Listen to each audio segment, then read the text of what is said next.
നിങ്ങളോട് പറയാൻ ദൈവാത്മാവ് എൻ്റെ ഹൃദയത്തിൽ പ്രേരിപ്പിച്ച ദൈവിക ചിന്തയിലേക്ക് നിങ്ങളെ സഹോദരൻ ക്ഷണിക്കുകയാണ്. നമുക്ക് ഒരുമിച്ച് ലൂക്കോസിന്റെ സുവിശേഷം തന്നെ 9-ാം അധ്യായത്തിന്റെ 28, 29 വാക്യങ്ങൾ ഞാൻ വായിച്ചു കേൾപ്പിക്കുന്നു. പരിചിത വാക്യമായിരിക്കും. വിശദീകരിച്ചു വരുമ്പോൾ നമുക്ക് ആ വാക്യത്തിൽ നിന്ന് ഇന്നത്തെ സഭയ്ക്ക് ആവശ്യമായിരിക്കുന്ന, ഉപവസിക്കുന്നവർക്ക് ആവശ്യമായിരിക്കുന്ന ഒരു ദൈവിക ആലോചന നിങ്ങൾക്ക് തരാൻ വേണ്ടി കർത്താവിനെ ശരണപ്പെടുകയാണ്. ലൂക്കോസിന്റെ സുവിശേഷം 9-ാം അധ്യായത്തിന്റെ 28, 29 വാക്യങ്ങൾ ഞാൻ വായിക്കുന്നു. ഈ വാക്കുകൾ പറഞ്ഞിട്ട് ഏകദേശം 8 നാൾ കഴിഞ്ഞപ്പോൾ അവൻ പത്രോസിനെയും യോഹന്നാനെയും യാക്കോബിനെയും കൂട്ടിക്കൊണ്ട് പ്രാർത്ഥിപ്പാൻ മലയിൽ കയറിപ്പോയി.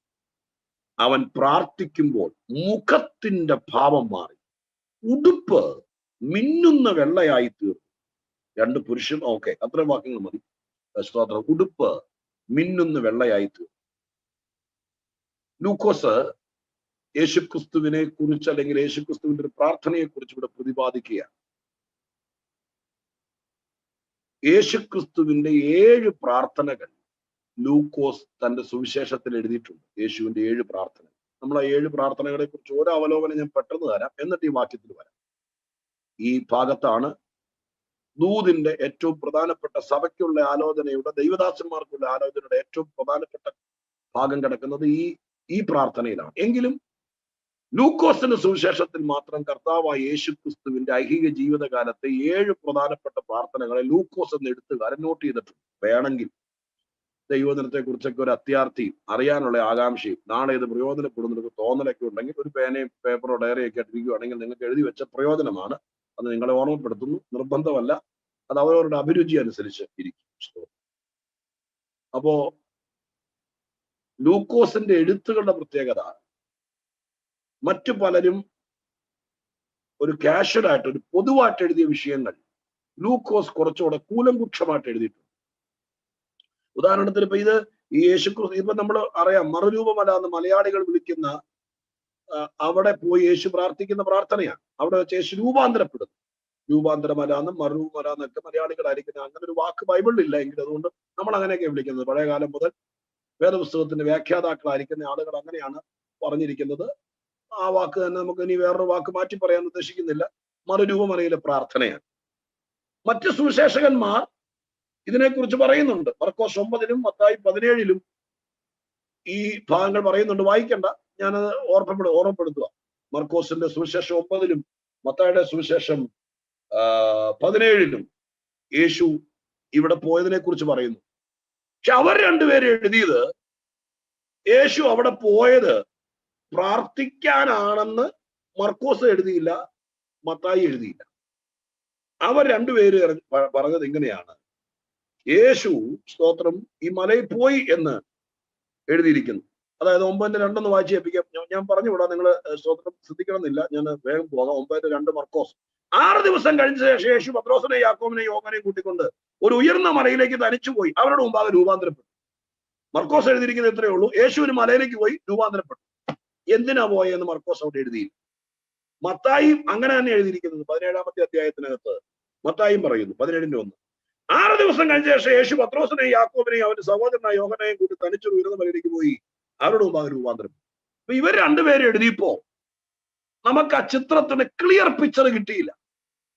യേശു ഉയർന്ന ഒരു മലയിലേക്ക് പോയി 2-3 പേരെയും കൂട്ടിക്കൊണ്ട് അവിടെ വെച്ച് അങ്ങ് രൂപാന്തരപ്പെട്ടെന്ന് എഴുതിയിട്ടുള്ളൂ. എന്നാൽ ലൂക്കോസാണ് എഴുതിയത് രൂപാന്തരപ്പെടാൻ പോയതല്ല. പിന്നെ എന്തിനാ പോയേ? ലൂക്കോസ് എഴുതി പ്രാർത്ഥിക്കാൻ പോയതാ. പ്രാർത്ഥിക്കാൻ പോയപ്പോ പ്രാർത്ഥനയിൽ യേശു രൂപാന്തരപ്പെട്ടതാ. അല്ലാതെ രാവിലെ കുളിച്ചു കുപ്പായിട്ട് തുണി മാറിക്കൊണ്ട് നേരെ രൂപാന്തരപ്പെടാൻ പോകാന്ന് പറഞ്ഞ് പോയതല്ല. യേശു ദൈവമാണ്, സർവജ്ഞാനിയാണ്, കർത്താവിന് അതിനെ കുറിച്ച് പ്ലാൻ ഉണ്ടായിരിക്കാം. പക്ഷേ മനുഷ്യന്റെ പക്ഷത്ത് നിന്നുകൊണ്ട് പറയുകയാണ് യേശു അവിടെ പ്രാർത്ഥിക്കാൻ വേണ്ടി പോയതാണ് എന്ന് ലൂക്കോസ് പറയും. ഇനി മത്തായിയോ മർക്കോസോ മറുരൂപമലയുടെ പ്രാർത്ഥനയുടെ ദൈർഘ്യം, എത്രത്തോളം നേരം പ്രാർത്ഥിക്കണം രൂപാന്തരം വരാൻ, എത്ര നേരം അവിടെ സ്പെൻഡ് ചെയ്തു, അതിനെക്കുറിച്ച് മത്തായിയും മർക്കോസും മിണ്ടുന്നില്ല. പക്ഷെ ലൂക്കോസ് പറയുന്നുണ്ട് യേശു ആ മലയിൽ എത്രത്തോളം സമയം സ്പെൻഡ് ചെയ്തു. അത് അറിയണമെങ്കിൽ ലൂക്കോസ് 9:37 നോക്കണം. 9:37 പറയുന്നു: പിറ്റേന്നാൾ അവൻ മലയിൽ നിന്നിറങ്ങി വരുമ്പോൾ. അപ്പൊ അവിടെ എഴുതിയിരിക്കുന്ന വാക്ക് ഇങ്ങനെയാണ്: പിറ്റേന്നാൾ. അവൻ മലയിൽ നിന്ന് ഇറങ്ങി വരുമ്പോൾ. പിറ്റേന്നാൾ എന്ന് എഴുതിയിരിക്കുന്നത് കൊണ്ട് ഏറെക്കുറെ വായനാശീലമുള്ള ആളുകൾ, ഞാൻ LKG പിള്ളേരോടല്ലല്ലോ പറയുന്നത്, അഭ്യസ്തവിദ്യരായിരിക്കുന്ന ജ്ഞാനമുള്ള ആളുകളോട് അതിന്റെ പേരിൽ എനിക്ക് ഒത്തിരി ബുദ്ധിമുട്ടുന്ന വരികയല്ല. അപ്പൊ ആ വാക്യത്തിൽ പിറ്റേന്നാൾ എഴുതിയതിന്റെ പേരിൽ നമുക്ക് മനസ്സിലാക്കാൻ കഴിയുന്നു ഒരു ദിവസം യേശുവോട് സ്പെൻഡ് ചെയ്തു ഉണ്ടല്ലേ. പിറ്റേന്നാൾ എന്നുള്ള വാക്ക്, പിറ്റേന്നാളാണ് മലയിൽ നിന്ന് ഇറങ്ങിയത്. അപ്പൊ അതെല്ലാം കൂടി കൂട്ടി വായിക്കുമ്പോൾ ഒരു കാര്യം നിങ്ങളോട് പറയാനുള്ള ദൂതിന്റെ ബേസ്മെന്റ് എനിക്ക് അനിവാര്യമായിരിക്കാൻ ആ വാക്കുകൾ നിങ്ങളുടെ ഹൃദയത്തിൽ കടന്നെങ്കിലേ ഇന്നത്തെ ദൂതിന്റെ പ്രാധാന്യത നിങ്ങൾക്ക് ബോധ്യപ്പെടുകയുള്ളൂ. അപ്പൊ ഇവിടെ പറഞ്ഞിരിക്കുന്ന വാക്ക് ഇങ്ങനെയാണ്: ഓടി അങ്ങ് ചെന്നു, ധൃതി പിടിച്ച്, സ്തോത്രം, പെട്ടെന്ന് അങ്ങ് ചെന്നു, ഒരു പായെടുത്തിട്ടങ്ങിരുന്നു, 2 വാക്ക് പ്രാർത്ഥിച്ചു, പെട്ടെന്ന് അടുത്ത പരിപാടിയിലേക്ക് പോകാൻ വേണ്ടി ധൃതി പിടിച്ച രൂപാന്തരം ഒന്നും നടക്കുകയല്ല. അതിനുവേണ്ടി വെറുതെ മെനക്കെടണ്ട. പിന്നെ യേശുവായിട്ട് പോലും രൂപാന്തരപ്പെട്ടപ്പോഴാണെന്നറിയാം, ഒരു ദിവസം മുഴുവൻ അവിടെ ഇരുന്ന് പ്രാർത്ഥിച്ചു. നിങ്ങളത് നമ്മുടെ കൊച്ചു മനസ്സിനകത്ത്, മലയാളി ഹൃദയത്തിനകത്ത് രംഗം ഒന്ന് മനതാരി കണ്ട നല്ലതാ. യേശു രാവിലെ ഒരുപക്ഷെ 6-6:30 യാത്ര പറഞ്ഞ് അതെങ്ങനെ വിചാരിക്കാം, ഒന്ന് അനുമാനിക്കാൻ വേണ്ടി. ബാക്കി 8-9 പേരെ താഴെ നിർത്തിയിട്ട് 2-3 പേരെ കൂട്ടിക്കൊണ്ട് പോവുക. നടന്നൊരു 11 മണിയൊക്കെ ആയപ്പോഴത്തേക്ക് ഒരുപക്ഷെ സ്തോത്രം മറുമലയിൽ എത്തിക്കാം. പത്രോസിനോടൊക്കെ അവിടെ പ്രാർത്ഥിക്കുമ്പോൾ അവരിരുന്ന് ഉറങ്ങി. അവർ പിന്നെ സ്ഥിരം ഉറങ്ങുന്നവർ അവരിക്കട്ടെ. യേശു സ്തോത്രം പ്രാർത്ഥിക്കാൻ ആരംഭിച്ചു. ഒരു 11 മണി മുതൽ യേശു എഴുന്നേക്കാതെ പ്രാർത്ഥിച്ചു. ചിലപ്പോൾ അന്ന് വൈകുന്നേരമായി കാണും, സന്ധ്യയായി കാണും. ആ സമയമായപ്പോഴേക്കുമാണ് മല തിളങ്ങാൻ തുടങ്ങി.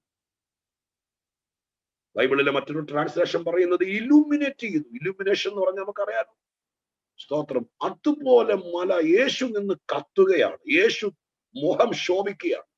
യേശു നിന്ന് കത്തുമ്പോൾ, ഒരു സൂര്യൻ ഉദിച്ചു നിൽക്കുമ്പോൾ ആ പ്രദേശം മുഴുവൻ മിന്നത്തില്ലേ?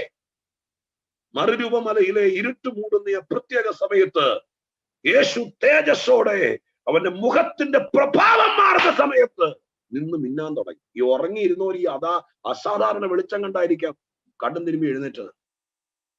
അപ്പൊ ഞാൻ ഇങ്ങനെ പറഞ്ഞു തുടങ്ങാം. ഇന്ന് നിങ്ങളോട് പറയാൻ വേണ്ടി പരിശുദ്ധാത്മാവ് എന്നോട് പറഞ്ഞിരിക്കുന്നത് 7 പ്രാർത്ഥനയൊക്കെ ഞാൻ പറയാം. പക്ഷെ എന്റെ ഉള്ളടക്കത്തിലേക്ക് വരിക.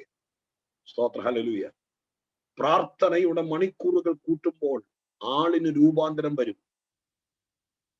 പ്രാർത്ഥന കേവലം നമ്മുടെ ശരീരത്തിന്റെ നീരോ വേദനയോ കുഴിനകമോ അരിമ്പാറയോ മാറാൻ വേണ്ടി മാത്രമല്ല പ്രാർത്ഥനയെ കാണേണ്ടത്. പ്രാർത്ഥന, സ്തോത്രം, നമ്മളെ മാറ്റണം. നമ്മളെ മാറ്റുന്ന ഒരു പ്രാർത്ഥനയുണ്ട്. ആ പ്രാർത്ഥനയിലേക്ക് ഈ ഉപവാസ പ്രാർത്ഥനയോടുകൂടി സഭയെ കർത്താവ് കൈപിടിച്ച് നടത്തുക. ഒരുപക്ഷെ സൂമിലിരിക്കുന്ന എല്ലാവർക്കും ഉള്ളതാണോന്ന് അറിയില്ല. പക്ഷെ പ്രാർത്ഥനയെ അസാധാരണ സംഭവമായി, പ്രാർത്ഥന കൊണ്ട് അചഞ്ചലമായ മാറ്റം ഒരുപക്ഷെ നിങ്ങളുടെ ജീവിതത്തിൽ കർത്താവ് റിട്ടേൺ ലൈഫിലേക്കോ അല്ലെങ്കിൽ നിങ്ങളെ ദൈവമായ കർത്താവ് തിരക്കുകളിൽ നിന്ന് ഒഴിച്ചു മാറി അവസരങ്ങൾ ഒരുക്കി തരുന്ന ഒരു പശ്ചാത്തലമുണ്ടെങ്കിൽ സമയം പാഴാക്കരുത്. ആരോടൊക്കെയോ പരിശുദ്ധാത്മ ഓർപ്പിക്കുന്നത് നിങ്ങളെ രൂപാന്തരപ്പെടുത്താൻ പ്രാർത്ഥനയ്ക്ക് കഴിയും. നിങ്ങളുടെ സാഹചര്യങ്ങളെ അല്ല, നിങ്ങളുടെ സിറ്റുവേഷനെ അല്ല, നിങ്ങൾ ഇരിക്കുന്ന വീടിന്റെ സ്വന്തം മെഷർമെന്റ് കൂട്ടാനല്ല, നിങ്ങളുടെ സഭാഹോളിന്റെ കെട്ടുമട്ടും മാറ്റാനല്ല, എന്നെയും നിങ്ങളെയും മാറ്റാൻ പര്യാപ്തമായതാണ് പ്രാർത്ഥന എന്ന് അരിമനാഥൻ തെളിയിച്ചു. ആ പ്രാർത്ഥനയിലേക്ക് ദൈവം ചിലരെ ക്ഷണിക്കുകയാണ്. രൂപാന്തര പ്രാർത്ഥനയിലേക്ക്, ആളെ മാറ്റുന്ന പ്രാർത്ഥനയിലേക്ക്, മുഖം മാറുന്ന പ്രാർത്ഥനയിലേക്ക്, തേജസ് വർദ്ധിക്കുന്ന പ്രാർത്ഥനയിലേക്ക്, ആ പ്രാർത്ഥനയിലേക്ക് ദൈവം തമ്പുരാൻ ചിലരെ അടുപ്പിച്ച് നിർത്തിയിട്ടാണ് ഈ പ്രാർത്ഥനകളുടെ അവസാന ദിവസങ്ങളിൽ ശ്രേഷ്ഠരായ ദൈവദാസന്മാർ ശുശ്രൂഷിച്ച ഈ പ്ലാറ്റ്ഫോമിൽ സ്തോത്രം ഈ അവസാന ദിവസങ്ങളിൽ ദൈവത്തിന്റെ ആത്മാവെന്നോട് പറയാൻ പറഞ്ഞ ദൂതിലേക്ക് കടന്നു വരുന്നത്. സ്തോത്ര, ഹല്ലേലൂയ. ലൂക്കോസിന്റെ എഴുത്തിന്റെ ഒരു പ്രത്യേകത ഞാൻ പറഞ്ഞില്ലല്ലോ. സ്തോത്രം. അദ്ദേഹത്തിന്റെ എഴുത്തിന്റെ പ്രത്യേകത, അദ്ദേഹത്തിന്റെ എഴുത്തിന്റെ ആരംഭം 1-ാം അധ്യായത്തിന്റെ 3-ാം വാക്യം നോക്കിയാൽ അദ്ദേഹം ആത്മാർത്ഥമായിട്ട് ആ കാര്യം പറഞ്ഞിട്ടുണ്ട്. അദ്ദേഹത്തിന്റെ എഴുത്തിന്റെ പ്രത്യേകത 1:3 ഞാൻ വായിച്ചു കേൾപ്പിക്കാം. കർത്തൃദാസന്മാരൊക്കെ കൂടി ഉള്ളതിന്റെ പേരിൽ അച്ഛനെ ഇങ്ങനെ വിശദീകരിച്ചു പോകുന്നു കേട്ടോ. 1:3 അവിടെ എഴുതിയിരിക്കുന്നത് ഇങ്ങനെയാണ്. തയോഫിലോസ് എന്ന് പറയുന്ന ഒരാൾക്ക് വേണ്ടിയിട്ടാണല്ലോ അദ്ദേഹം എഴുതുന്നത്. അപ്പൊ അദ്ദേഹത്തിന് പറയാണ്, നിനക്ക് ഉപദേശം ലഭിച്ചിരിക്കുന്ന വാർത്തയുടെ നിശ്ചയം നീ അറിയേണ്ടത്. അത് കൃപമായി എഴുതുന്നത് നന്ന ആദി മുതൽ സകലവും സൂക്ഷ്മമായി പരിശോധിച്ചിട്ട് എനിക്ക് തോന്നിയിരിക്കുന്നു. അപ്പോ 3 പ്രധാനപ്പെട്ട കാര്യങ്ങൾ അദ്ദേഹത്തിന്റെ എഴുത്തിന്റെ പ്രത്യേകതയുണ്ട്. എന്താണ് പ്രത്യേകത? 1, തയോഫിലോസിനോട് പറയുകയാണ്, നിനക്ക് ഉപദേശം ലഭിച്ചിരിക്കുന്ന വിഷയങ്ങൾ അഥവാ നീ കേട്ടിരിക്കുന്ന വിഷയം യേശുക്രിസ്തുവിനെ കുറിച്ചുള്ളതാണ്. ആ വിഷയങ്ങളെ കുറിച്ച് നിനക്ക് ഏറെക്കുറെ ഒരു ധാരണ കിട്ടിയിട്ടുണ്ടല്ലോ. ആ ധാരണ കിട്ടിയിരിക്കുന്ന വിഷയങ്ങളുടെ നിശ്ചയം നീ അറിയണം. അപ്പൊ ലൂക്കോസിന്റെ എഴുത്തിന്റെ പ്രത്യേകത ഇത് നിശ്ചയം അറിയിക്കാനുള്ള സ്തോത്രം എഴുത്താണ്. എന്ന് പറഞ്ഞാൽ നിശ്ചയം അറിയിക്കുക എന്ന് പറഞ്ഞാൽ ഒരു വിഷയത്തിന്റെ നിശ്ചയം, ഒരു കാര്യത്തിന്റെ അതിന്റെ ശരിക്കുമുള്ള ഒറിജിനൽ നിശ്ചയം എന്ന് പറഞ്ഞാൽ ഞാൻ പറഞ്ഞുതരാം. അപ്പോ നിങ്ങൾ കാനഡയിൽ ഇരിക്കും, പേടിക്കൊന്നും ചെയ്യരുത്. ഉദാഹരണം പറയുക, അപ്പൊ പെട്ടെന്ന് രാവിലെ ടി വി ഓൺ ചെയ്യുമ്പോൾ, മലയാളം ചാനൽ ഓൺ ചെയ്യുമ്പോഴത്തേക്ക് നിങ്ങൾ ടി വി കാണുവാണ് കേരളത്തിൽ ഭൂകമ്പം എന്ന് ഫ്ലാഷ് ന്യൂസ് കാണാനിരിക്കും. നിങ്ങൾ കേരളത്തിന്റെ പല ഭാഗത്തു നിന്ന് കാനഡ ചെന്നിരിക്കുന്നവർ, ചിലർ തിരുവല്ലാക്കാർ കാണും, ചിലർ തിരുവനന്തപുരംകാർ കാണും, ചിലർ മലപ്പുറംകാർ കാണും, ചിലർ കോഴിക്കോടുകാർ, ചിലർ കാസർഗോഡ് കാണും, ഇങ്ങനെ പലയിടത്തും ചെന്നിരിക്കുന്നവർ. അപ്പൊ കേരളത്തിൽ ഭൂകമ്പം എന്നറിയുമ്പോൾ അത് മാത്രം ഇങ്ങനെ ഫ്ലാഷ് ആയിട്ട് എഴുതി കാണിക്കുവാണെങ്കിൽ വാർത്തയുടെ നിശ്ചയമായില്ല. വാർത്തയുടെ നിശ്ചയം വരണമെങ്കിൽ പുറകെ നമ്മൾ കാത്തിരിക്കണം. റിപ്പോർട്ടേഴ്സ് വരും, സ്വതന്ത്രം വീഡിയോഗ്രാഫേഴ്സ് വരും. എന്നിട്ട് അവര് എവിടെയാണ് ഭൂകമ്പത്തിന്റെ കേന്ദ്രം, അത് സ്തോത്രം കാസർഗോഡിലാണോ അല്ലെങ്കിൽ കോട്ടയത്താണോ എവിടാന്നുള്ളത് വരുമ്പോഴാണ് നിശ്ചയം വരുന്നത്. നമ്മുടെ ആകാംക്ഷ, എന്റെ വീട് അവിടെ ഉണ്ടായിരുന്നു, അത് ഉരുണ്ടിയാടിയോ, നമ്മുടെ പ്രിയപ്പെട്ടവർക്ക് വല്ലതും പറ്റിയോ, അതാണ് നമ്മൾ കേരളത്തിൽ അവിടെ അറിയല്ല. വാർത്തയുടെ നിശ്ചയത്തിലേക്ക് വരണമെങ്കിൽ കേരളത്തിൽ ഭൂകമ്പം എന്ന് പറഞ്ഞാൽ മാത്രമില്ല, എവിടെയാണ് സംഭവം നടന്നത്, ആള് നാശമുണ്ടോ, കെട്ടിടങ്ങൾക്ക് നാശം വന്നോ, എത്ര കോടി രൂപ നഷ്ടം പറ്റിയിട്ടുണ്ട്, എന്താണ് സ്ഥിതി, എവിടാണ് അതിന്റെ പ്രഭാവം, ഇതൊക്കെ തെളിഞ്ഞു വരുമ്പോഴാണ് ഒരു വാർത്തയുടെ നിശ്ചയം തെളിയുന്നത്. സ്തോത്രം, ഒരു മലയെ പോയി രൂപാന്തരപ്പെട്ടു എന്ന് പറയുമ്പോൾ നിശ്ചയം വന്നില്ല. അതാണ് മർക്കോസും മത്തായി എഴുതിയപ്പോൾ അവരെ കുറ്റം പറയുകയല്ല, സ്തോത്രം, നമ്മളെക്കാൾ നല്ലവരാണ് അവർ. പക്ഷെ കാര്യം ഞാനിന്ന് പറഞ്ഞു വരുമ്പോൾ തെളിയിച്ചു പറയുകയാണ്, അവര് അതിന്റെ നിശ്ചയം എഴുതിയില്ല. അവര് പറഞ്ഞു യേശു മലയെ പോയി രൂപാന്തരപ്പെട്ടു, അങ്ങനെ എഴുതിയപ്പോ സംഭവം വന്നില്ല. കേരളത്തിൽ പോകുമെന്ന് പറഞ്ഞു ഹെഡ്ലൈൻ മാത്രമേ വന്നുള്ളൂ. പക്ഷെ ലൂക്കോസ് തന്നെ നിശ്ചയം കൊണ്ടുവന്നു. എന്താണ് അവിടെ സംഭവിച്ചത്, എങ്ങനെയാണ് രൂപാന്തരപ്പെട്ടത്. ചുമ്മാ മലയെ കയറിയ അത് എഴുതിയില്ലായിരുന്നെങ്കിൽ ആൾക്കാരെല്ലാം കൂടി എന്ത് ചെയ്യുന്നറിയാം, ഈ മലയിൽ പോയി നിൽക്കും, രൂപാന്തരം വരും. അങ്ങനെ കേരളത്തിൽ എത്രയോ പറ്റി, പുണ്യസ്ഥലങ്ങളും തീർത്ഥാടന കേന്ദ്രങ്ങളും മുഴുവൻ ഉണ്ടായത്. ആരാണ്ട് എന്തോ പറഞ്ഞു, എല്ലാരും കൂടി കെട്ടി അവിടെ പോയി, സ്തോത്രം, കാര്യം നടന്നില്ല. അവിടെ പോയി ആ മലയിൽ വേര് കെട്ടി അവിടെ ബോർഡും വെച്ച് തീർത്ഥാടന കേന്ദ്രം പുണ്യമല എന്ന് എഴുതി വെച്ച് കഴിഞ്ഞാൽ ചെല്ലുന്നവർക്ക് രൂപാന്തരം വരുമോ? വരികയല്ല. അവിടെ എന്ത് നടന്നു എന്ന് പറയണം. അപ്പോഴാണ് കാര്യങ്ങൾക്ക് മാറ്റം വരുന്നത്. സ്തോത്രം, ഹല്ലേലൂയ. അപ്പൊ ഇവിടെ ഒന്നാമത്തെ കാര്യം അദ്ദേഹം എഴുതിയത് അതിന്റെ നിശ്ചയം പുറത്തു കൊണ്ടു. രണ്ടാമത്തെ കാര്യം, സ്തോത്രം, ഹല്ലേലൂയ, അദ്ദേഹം പറഞ്ഞിരിക്കുന്നത് ഇങ്ങനെയാണ്, അത് ക്രമമായി എഴുതുന്നത്. ക്രമമായി എഴുതുന്നത് കണ്ടോ. അപ്പൊ രണ്ടാമത്തെ അദ്ദേഹത്തിന്റെ പ്രത്യേകത, കാര്യങ്ങൾ ക്രമമായിട്ടാണ് എഴുതിയിരിക്കുന്നത്. ക്രമമായിട്ട്, അതായത് അദ്ദേഹത്തിന്റെ സുവിശേഷത്തെ നിങ്ങൾ ശ്രദ്ധിച്ചിട്ടുണ്ടെങ്കിൽ കാണാൻ പറ്റുന്നത്, ചാടിക്കേറി യേശു ഇങ്ങ് വന്നു എന്ന് പറയുകയല്ല ചെയ്തത്. ലൂക്കോസിന്റെ സുവിശേഷത്തിന്റെ ആമുഖം എലിസബത്തും സക്കറിയാവുമാണ്. അവരിൽ നിന്ന് ഒരു ക്രമം ഉണ്ടായിരുന്നു. നമ്മുടെ കുടുംബചരിത്രം എഴുതുവാണെങ്കിൽ ക്രമമുണ്ട്. നമ്മുടെ സഭയുടെ ഒരു സുവിനീർ ഇറക്കുകയാണ്, 25 വർഷത്തെയോ 15 വർഷത്തെയോ ഒരു ചരിത്രം ഇറക്കുവാണെങ്കിൽ ഒരു ക്രമമുണ്ട്. എവിടെ നിന്നാ തുടങ്ങേണ്ടത്? 2021 കൊറോണ കാലത്ത് 7 ദിവസം ഞങ്ങൾ ഉപവാസം ഇരുന്നപ്പോഴാണ് തുടങ്ങുന്നത്. അല്ലല്ലോ, അതൊരു ക്രമമല്ലല്ലോ. അതൊക്കെ ഇതിന് പെട്ട ഒരു കാര്യമല്ല. അപ്പൊ ഒരു ക്രമം വരണമെങ്കിൽ എവിടെ നിന്ന് വരണം? അവിടെ നിന്ന് വരണം. അപ്പൊ ലൂക്കോസിന്റെ എഴുത്തിന്റെ രണ്ടാമത്തെ പ്രത്യേകത, വളരെ ക്രമമായിട്ട് എഴുതി. യേശു വരുന്നതിനേക്കാൾ മുമ്പ് സ്തോത്രം പുരോഹിത ശുശ്രൂഷ ചെയ്തു എന്നൊരു കുടുംബം ഉണ്ടായിരുന്നു. അവർക്ക് മക്കളില്ലായിരുന്നു. അവർ കുറെ കാലം പ്രാർത്ഥനയ്ക്ക് കാത്തിരിക്കുക. അങ്ങനെ കാത്തിരിക്കുമ്പോൾ ദൈവത്തിന് ദൂതൻ അവരുടെ വന്നു, നിങ്ങൾക്ക് സന്തതി ഉണ്ട്, അവനെ കുറിച്ച് ഉദ്ദേശം വന്നു. അങ്ങനെ യോഹന്നാൻ ജനിച്ചു. യോഹന്നാൻ വഴികാട്ടിയായിരുന്നു, പ്രവാചകൻ പറഞ്ഞിരുന്നതാണ്. അങ്ങനെ യോഹന്നാൻ വന്നു, അതിന് പിന്നാലെ യേശു വന്നു. എത്ര ക്രമമായിട്ട് എഴുതിയിരിക്കും. ഇനി അങ്ങോട്ട് പോകുമ്പോഴെല്ലാം നിങ്ങൾ ആ രീതിയിൽ തന്നെ നോക്കണം. ഇപ്പൊ ലൂക്കോസിന്റെ സുവിശേഷം വായിക്കുമ്പോഴും പഠിക്കുമ്പോഴും ഒരു പ്രത്യേകതയുണ്ട്.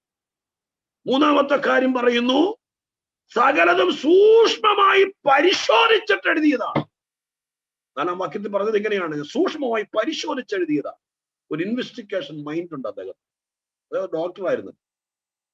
സ്തോത്രം, എന്തെങ്കിലും കേട്ടത് മുഴുവൻ കൂടി എഴുതി വെച്ചെന്നുള്ളതല്ല. യേശു ക്രിസ്തുവിന്റെ സഹയാത്രികനല്ലായിരുന്നു ലൂക്കോസ്.